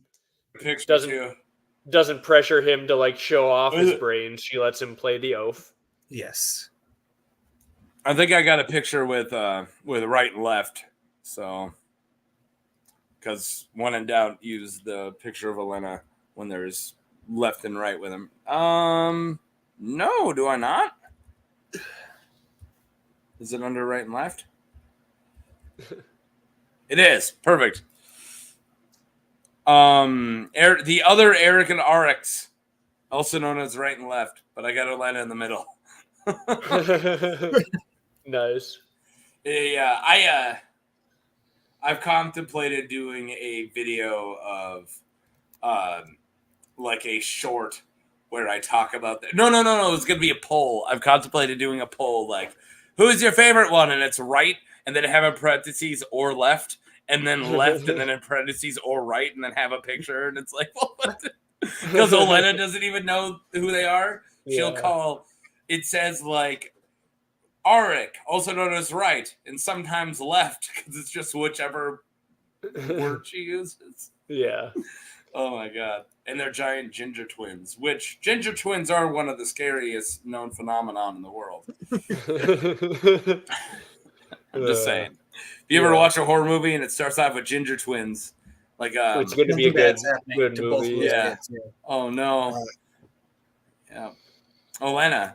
So do we even know how she is as a parent? We know how she is as a We know how she is as a grandma, and she's awesome. All of her kids, like as much as like we clown on Mace, he's extremely seems successful. to have any problem with their upbringing. They're all very well off and in good positions, like for where they ought to be. It's sort of implied that she may have had something to do with her husband's demise, or at the very least, she's ambivalent to it. But that's her as a spouse, not her as a parent. We have zero complaints for her as a parent. She's just full of sass and okay with murder. And does that make you a good mom? Probably not. I got one thing that bothers me about her. She claims she called off her marriage to a Targaryen. So I just covered that Targaryen. That video is coming out in June. I'm really far ahead. But Daeron Targaryen, son of Aegon the Unlikely. Too many Daerons, too many Aegons. She's like, well, they tried to marry me to a Targaryen, but I had that stopped. He was gay. She had nothing to do with it. He called it off. He called it off because he was gay. And like, no, Olenna, you didn't stop that. It says right in the world book that every one of the betrothals that the Unlikely set up for his sons, all of them called them off on their own. And he's the only one who didn't do it for a woman. Yeah. Because Sir Duncan the Small called off his marriage to a Baratheon to marry Jenny Volstones. And then Jaehaerys? I was calling Viserys a second earlier, Jaehaerys. Oh my god. My bad. Holy crap. Jaehaerys the second, just like Jaehaerys the first, bounced to marry his sister, who did an annulment with his sister. And then the other one was Daeron, who Jeremy Norlage he was in love with. And then they died fighting a rebellion. Hi, guys. I got too much information. She is that old, dude. Yeah, she is that old. She is that old. She was married like 3 generations ago to Targaryen. Yeah, that's what'll happen when you get betrothed at like 15 and then live to be like 90. She was born in either the reign of Aegon or Maekar. Let's do it. She's born in. Wow. No, way before 22 or 228 AC. So that's like Daeron. So she's like in her 70s then. Yeah. Yeah, but 228, that's like. Yeah. Many kings I can't remember which king. Yeah, many kings. Death of Ares, the natural causes, was in 221. So yeah, one year into Maekar. She was born a year into the reign of Prince Maekar or King Maekar. That's nuts. So she's and Maekar had a like 12-year reign. Like that was not inconsiderable. Decent. So, yeah. Yeah. Wow, you nailed 12 years. Are you looking that up? Yeah, did look. I am. Okay, I'm like, if you just nailed 12 years. So yeah, so she. I can do this. Maekar, Aegon, Jaehaerys, Aerys, Robert, Joffrey Tommen, Seven Kings. It reminds me. I love talking about. I don't think I've ever talked about this on YouTube. Larry, chief mouser of the Prime Minister's office in the UK, is now they give cats official titles when they catch mice. Okay, I was like, this UK is the buildings. dude, or like okay. No. There's a cat named Larry who he was brought in by David Cameron, so he made it through Cameron, Theresa May, Boris Johnson, Liz Truss, Rishi Sunak, is in good health with an election coming up this year. Might make it to another prime minister. Also, notably, the Queen was still alive when he was selected, so he has survived a monarch, and now the current king is in not incredibly great health. In not as good health as Larry.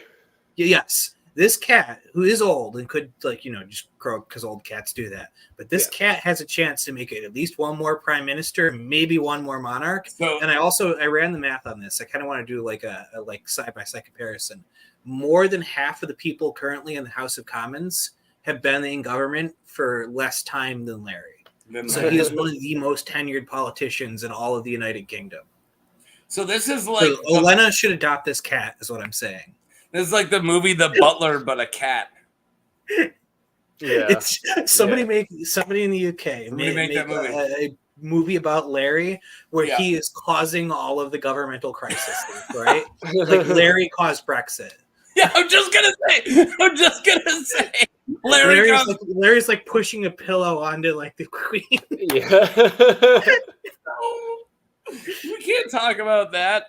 There's very important documents, like letters being sent that would have cleared up misunderstandings that Larry's just he eats it, swiping off the table and peeing on or something. Yeah. Like Boris Johnson's like, we need to take this COVID thing seriously, no parties, and then Larry walks over his keyboard and accidentally sends out an email inviting everybody to a party. Reopening up and holds the backspace until it's gone. It's like, honey, I was about to say we need to take this COVID thing serious, and there was 5 dead mice on my pillow. I think something's going on. We need this. No, I'm going backwards on this. I'm too freaked out.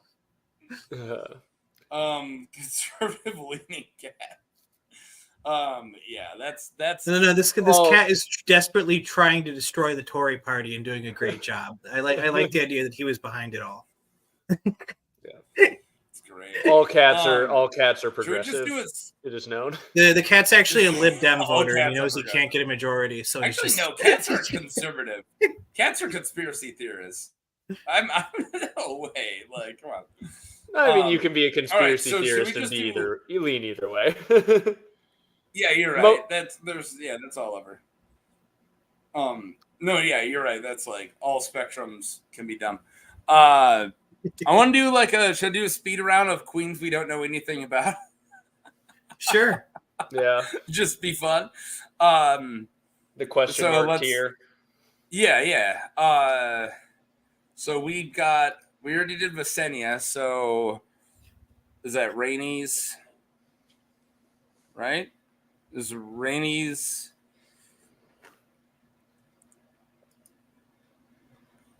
I think. I don't know which Rhaenys I got. Oh, I got the wrong Rhaenys there. I like the idea the cats are working on behalf of the ancient Egyptians, and we're like they're above our politics. Yeah, probably. They're trying to restore the pharaohs. Yeah. So this Rhaenys died via dragons at the Hellholt. Aenys' mom. I think she's kind of a lot more well-adjusted. I mean, she was probably banging singers and stuff, but there's nothing wrong with that. I mean, he's banging the other sister, so it's not like he's not getting some on the side. So how do we feel about Queen Rhaenys Targaryen the first? I think Rhaenys was a fine mom. I didn't vote for her. I didn't vote for you. Other Rhaenys. That Rhaenys. Corlys Valerion's wife. Was it the queen that never was? The queen that never was. Yeah. Laenor's mom. The other one's mom, Laena. It's kind of like Rhaenys the wife of Aegon. I feel like she was like the only failing as a mom was she died before she could you jerk. her failing was dying too early, and She's that's so selfish. Partially on her. Like she engaged in some risky behavior that led to her death, but she could not have foreseen that coming. I feel like it's sort of the opposite, where this Rhaenys was a good mom, and then her children died through no fault of her own, very tragically. Like, she cannot be blamed for her kids' deaths at all. And that robbed her of the experience of being a mom when they're older, which is an important part of being a parent, is still being a parent when your children are adults for as long as you can. And she was robbed of that through no fault of her own, which is really tragic. But I don't think she was a bad mom to her kids. Mm-mm. No, and I don't think we know too much about her, but she definitely seems like she's trying to undo things that Corlys is like his power hungriness. She's like, that's unhealthy for our kids. Back off a tad. Yeah, that's a good point. But because it is. Yeah, she's got that at the top of her mind, whereas her husband, left to his own devices, would be much more Crusader Kingsy about their family than she would allow. Mm-hmm. That's good mom for the circumstances. Yeah. So I don't know. What do we want to go with? B. Yeah, I was gonna say B. Yeah. B tier. A. B or fine tier. B. B plus maybe. Yeah. All right. Who was who was something Valerian? Who was Aenys' wife? Don't remember. Yeah, me either. Oh my god, I normally have it. I'm screwing it up. Alyssa Valerian, Queen Alyssa Valerian. She was married to Aenys and then Rhaegar Baratheon, and was Jaehaerys' first regent. Alyssa's a huge character, a really cool character. So she has that really amazing scene where Rhaegar has to choose between her or their kid, essentially, and chooses her kid, who ends up being not a son, and ends up being Jocelyn Baratheon, who I have a huge crush on, who marries Aemon. But yeah, Rhaenys' dad. Yeah, I think she's great because I do like she sides with her son and not her husband when Rhaegar's hand, and it finds out that like Jaehaerys is marrying Good Queen Alice and his sister, and he's like, oh, we got to separate them. We got to do this. And then finally he's like, oh, well, maybe we should just oppose them.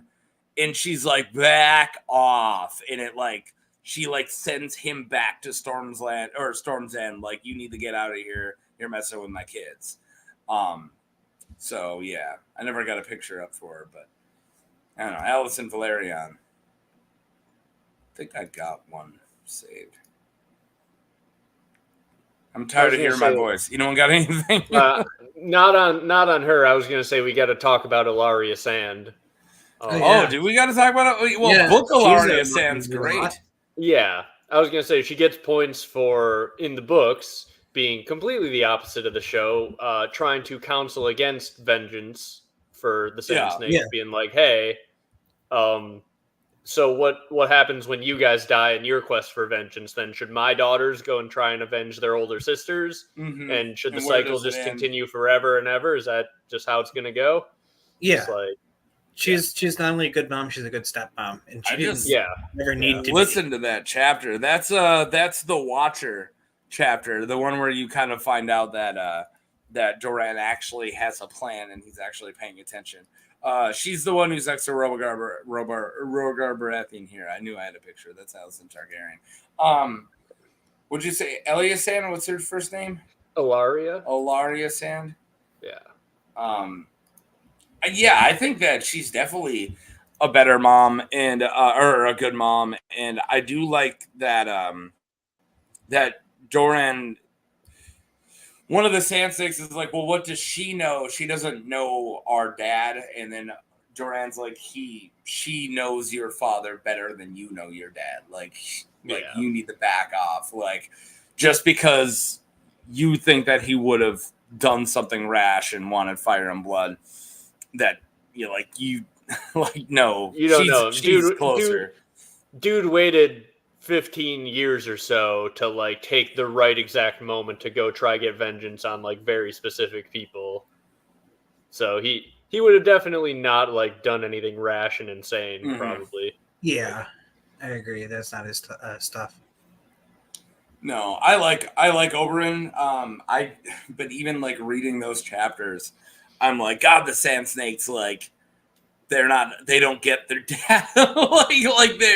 They're very much like, no, he was a crazy wild card and did whatever he wanted. He was also the best and the smartest and the best fighter. And it's like he wasn't. He was kind of a crazy, like, no. Yeah.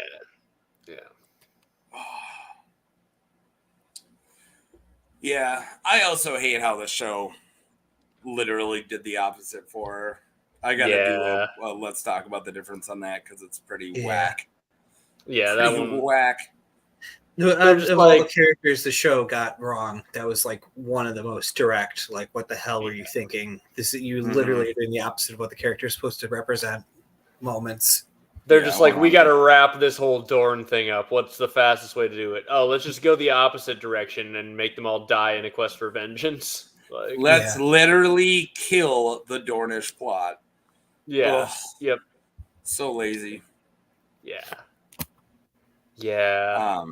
Is it controversial to say that the show wasn't good? Very controversial. But what I've learned is that HBO shows can give you 4 good seasons, and then you should like do a 5th one. Kind of come on, The Wire season 5 isn't that bad. It's good. I like it. I understand why somebody wouldn't like it. But I do love season 5. But it's still The Wire at the end of the day. It's not awful. Yeah, no, it's I actually like it a lot, but it is doing a different thing, and I get why somebody wouldn't. What I can say is, they definitely couldn't have done a 6 or 7 after 5. It's very intentionally ending the show. Oh yeah, absolutely. They talk about they had 2 other ideas for seasons they wish they could have done, and I kind of think, but nah, you got it done in 5. No need to drag that on. Like, good show and all, love it. But that's I'm trying to think of any other HBO show that lived up to The Sopranos. The Sopranos is good after it. Sopranos. Is it so I'm only watching Sopranos right now. I'm still in season 1. I've been told the first 3 seasons are better than the ones that come after. Am I wrong about that? I think false. I think season 1's the worst. I don't think they know what show they're making. Sopranos season 1. It's a lot more of a comedy. It's a lot more of a parody of itself. It's taken not as serious. I think season 2 is very transitional. It's got a really good villain, but yeah, like literally the last couple seasons are like we're cooking with fire. Holy crap! Well, I know. At some point, Steve Buscemi shows up, so it has to be good just because he's in it. Yeah, and he's amazing in it. Steve Buscemi's amazing in everything. Honestly, they should have put him in Game of Thrones. That would have saved the show. Yeah, it would have saved the show. In season 5, Steve Buscemi. I don't know why I wanted him for Otto Hightower. That's all I'm saying. Steve Buscemi should have been Euron Greyjoy.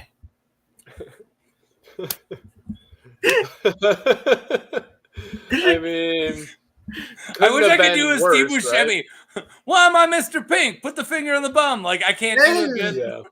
I'm the godliest man in the whole Iron Islands. People see me. They're fucking praying. I can't do Buscemi.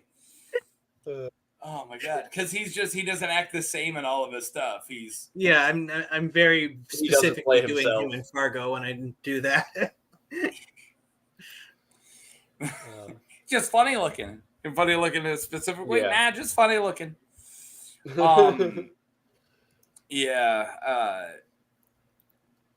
I'm trying to look for more queens, but we accidentally covered all of them. I think we covered most of the moms I have opinions about that I can think of. And then we got like Betha Blackwood or ones who I have no opinion on. What about the she-bears? Ellison Mormont. Oh, the Mormonts seem like good moms. Yeah, the Mormons seem like good moms. I mean, if you got to bang a bear every once in a while just to make me an awesome person, I'm down.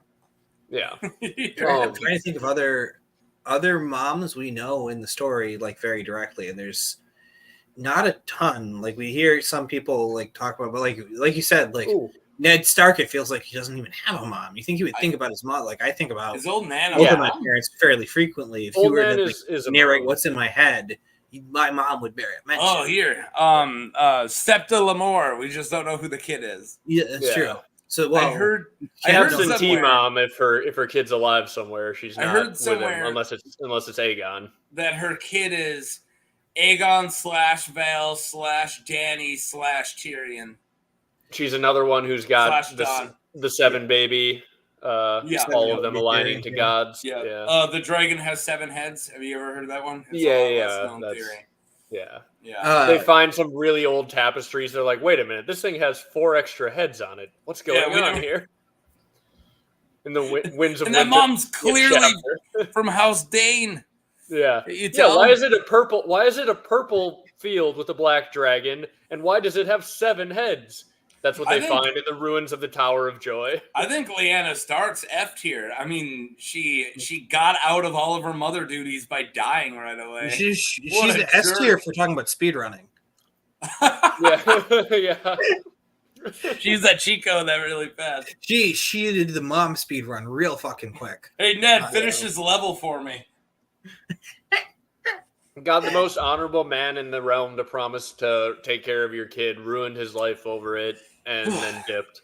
Now that we're this far out in the stream, and I don't think everyone's gonna watch it, so my idea for what if small council if Robert dies after his wounds at the Trident, I was thinking, promise me Howland, and John gets raised at Greywater Watch. What do you think of that? I think Ned never makes it to the tower. Like finding Ned can't. He's stuck in King's Landing. Well, and why would he be stuck there politically? Like he would because all right. So in my eyes, I'll explain it. He gets there. Tywin can't take over. Ned's got a bigger army though right now, so he can prevent it. So also Elia just got killed along with Rhaenys, right? And Aegon. So Dorne's, it's a powder keg. So it's a Aegon the Third moment. So he goes and gets Viserys, brings in a couple regions. I don't want to give away the whole idea, but brings in. I'm not going to give away any of the small council. Brings in a couple regions, and he has to stay there because he can't let it. He would have one of his. He trusted his men well enough to put one of them in charge of his army. To go down, no way. I don't think he would ever. No way. He hates politics. It's but the only reason why he left is because he just had a falling out with Robert because he freaks out about the Targaryen kids being killed, and Robert tells him to go F himself. So then he goes to Tower and Joy to like kind of cool off to go solve that side quest. I feel like he was going there anyway. I don't see a version of Ned where it's like we're gonna go find your sister. That like because he knew. Yeah, but you could send Howland. Like he's the trustable guy. You don't. So he's trustable. I feel like one of the people Howland you don't see happening at all. Stay behind, and then I feel like John Aaron would be the person to have in charge of King's Landing. Like, you make him hand. I don't want to give away small council, but the question would be, if there's a promise me Howland, can Howland get past Arthur Dane without Ned, being the distraction so Howland can do whatever? Howland still has his shotgun in this universe, so he's still boom headshots in this universe. All right. I don't know. I hope a lot of people don't make it as far in because it's like giving away something I'm currently writing. But do you guys want to call it? We're 3 hours in. I think everybody in the chat said Old Nan. I feel like we should touch on Old Nan. Old Nan is a awful parent because all of her kids are dead. That's true. Yeah, and how does she treat Hodor? Is she like... He's a stable boy. No, because she is a child of the forest and willingly lets Bran from the future mess with his head and doesn't do anything about it. Old Nan, bad mom because she died and got replaced by a child of the forest. If she wasn't one the entire time. But the original Old Nan had sex with Duncan the Tall, so she was pretty cool. Yeah, had to be a top tier mom. Yeah, who hasn't? That's true. Yeah. So Duncan the Tall is a strong bastard from King's Landing. The other thing is Lolatov brought up the direwolves mom. How good a mom is the direwolves mom? She wants to fight for their natural prey. Yeah, that's true. That's a pretty. She got beat up by a stag. What a loser.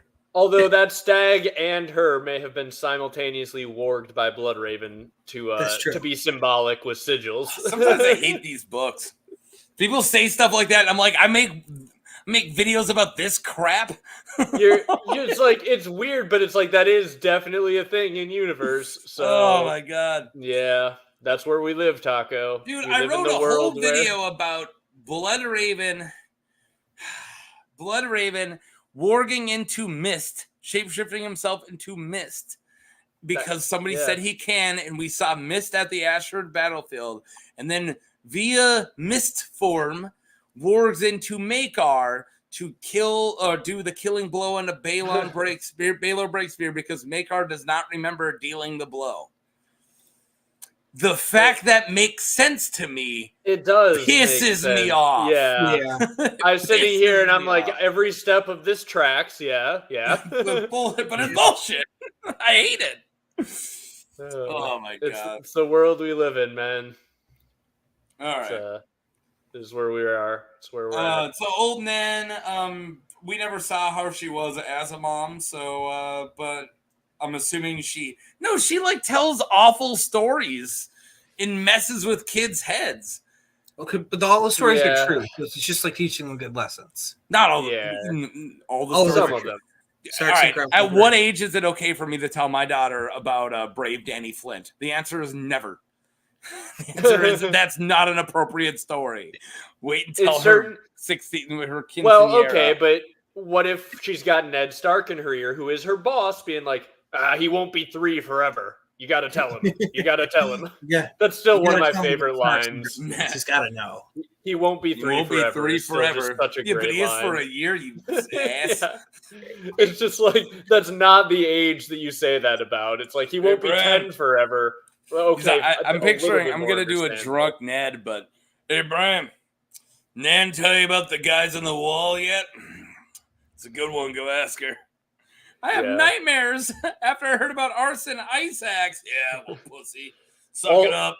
Also, Old Nan definitely loses some points for the fact that she told all of these stories, and yet Jon Snow still has no freaking idea that the wall sucks. Well, she didn't tell him to the bastard. Yeah, that's true. I think he remembers a lot of Old Nan's stories, so it's like, Nan, you could have mentioned at one point. Unless, again, Ned is like, hey, Nan, whatever you do, we might have to send Jon to the wall one day. Don't tell him how terrible it is there. Don't tell him that he's going to be shoveling snow and never able to leave for like the rest of his life. Nan would always tell me that that some stories the Night King is a Mormon or a Bolton or a Nori or whatever. But every time she says Stark, she winks. I don't know why. Or a Stark. Maybe even named Bran. Maybe he slept in this bed. I feel like Nan's was there. One more. Holy crap. I remember back when I was a child of the far child around here. Just hanging out. Yeah. I almost let that. Yeah, she's like always correcting herself. Like, Nan, how do you know all this? Well, back when I heard about it. Back when I heard about it. Have I ever told you about the story of that time I banged Daemon Targaryen the Rogue Prince? They called me Nettles back then. Yeah. Oh man. All right. Okay. I'm gonna get out of here. Yeah, we can call it. I think now's a good time to call it. Thank you everybody for watching the stream. Yeah, thanks everybody for watching, and thanks Rusty was here earlier, and Zach and Michael for super short notice. Hey, I got to stay up tonight. It's probably going to be my last stream in a while like this, where I can just go for multiple hours. So, hey, do you guys want to do a stream? And I didn't even ask Zach. Zach asked me. He saw that I was doing it. He's like, dude, am I in? I had no clue. My schedule's wild right now, so I'm like, I have no clue if I'm going to be able to show up. So I'm just going to show up if I'm able, and like. I normally put it out on the Discord for everybody, and then there's like the 4 people who I don't know if you're going to see them or not, and you might feel bad if I didn't give direct. But I didn't even do that this time. I just did the big one. Asked Michael, so I knew I at least had one person, and then if like 2 people were like, "Hey, what's up?" Oh yeah, let's go. We got a full stream. Thought it was just gonna be me and Michael flirting for 3 hours. We've done that before. Flirting, talking about hot moms. Yeah. Oh, here's the one thing, and then I'm gonna go. A guy who I've been friends with for 8 years found out that I am doing a Song of Ice and Fire content from your stream. Really? He sent me a screenshot of your last video and goes, "Dude, is this you?" I'm not making awesome. This up. I've known him for like 8 or 9 years. I was like, yeah. That's amazing. Stream. I have a couple of friends who like know about or who are big fans of the books and the show that don't know I have a channel. And I'm hoping one day they're going to be like, wait a goddamn minute. Is that Michael? That sounds like you. Yeah. Yep. It'd be great if they don't recognize it and they just be like, "This theory sucks." Yeah, like, that's the other. Is that the Ted Tedderson I know? Yeah, that's the other way it'll go. Is they'd be like, "Yeah, I heard this really dumb theory the other day." I'd be like, "Oh, tell me about it." They're like, "Yeah, so this idiot thinks old Nan might be a child of the forest." You test it as if you don't have a channel. Like, hey, how do you feel about Nettles and Nan being the same person? Very stupid. Yeah, me too. I did, like, one of my friends, I don't know if I told this story, one of my friends, I did this, like, right after I had hit, like, 1,000 subscribers and got monetized.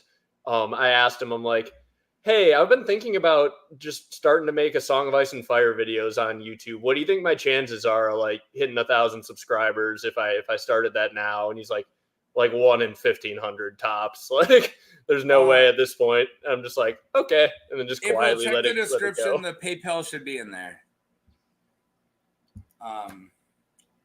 Yeah. Okay. Yeah. I feel like we're gonna Midwest goodbye forever. Yeah. As we always do. That's why Russ does what he does, so that this doesn't happen. You guys finally just got to see the Irish goodbye before we close, because a lot of times they're like, "All right, bye," and then when it says streams ended, it's just me and Michael directly after Russ pieces right there. Yeah. All right. We're getting out. Everyone go check out the Interesting Nerd Club. Zach is from there. And where would your video essay for The Wire be? What channel would that be? It's on the Zach from the Club channel. That is, I just bumped it up in priority order because I did a ton of research and got a ton of B-roll. So I will be doing, if anybody watches The Wire, I'm doing a very, very fun video on whether the Carcetti campaign is realistic. Spoilers, yes, but it's going to be more interesting than that. I promise. I just need a good clickbait title. It's going to be a breakdown of what they nailed, what they were pretty good about but could have been better, and just talking about it in the context of how campaigns were conducted in the 2000s, of which they do a very good job displaying.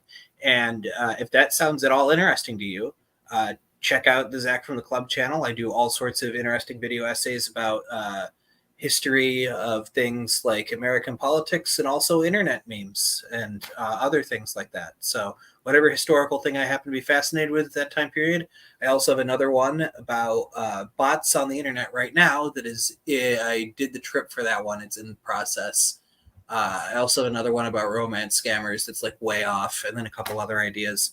I have so many wild fucking things on that channel that I have to finish. But the Wire one, hopefully in like a month. Yeah, and then if you want to do a live stream, I will do a Wire live stream. I think so. My first few videos Mira and ever are also huge The Wire people, and I think I told Mira there's a video she should do about The Wire that she might end up doing, but I don't want to promise anything. I would love to have like a The Wire discussion. My second live stream afterwards. Second or third video ever on this channel was the the defense of season 2 was one of the first ones I did, and it was just breaking down the importance of the death of work storyline of season 2 and how it's pretty much a thesis of how long ago was that video? Not super long. In comparison to mine. If you did that a while ago, the internet came around to you, because like now I never hear anybody shit talking season 2 anymore. Like a couple years ago, yeah, but like nowadays, I think everybody gets. I think people are now starting to. I like that. I try to say I'm not a political commentator. It's just going to come off as politics because I'm talking about The Wire.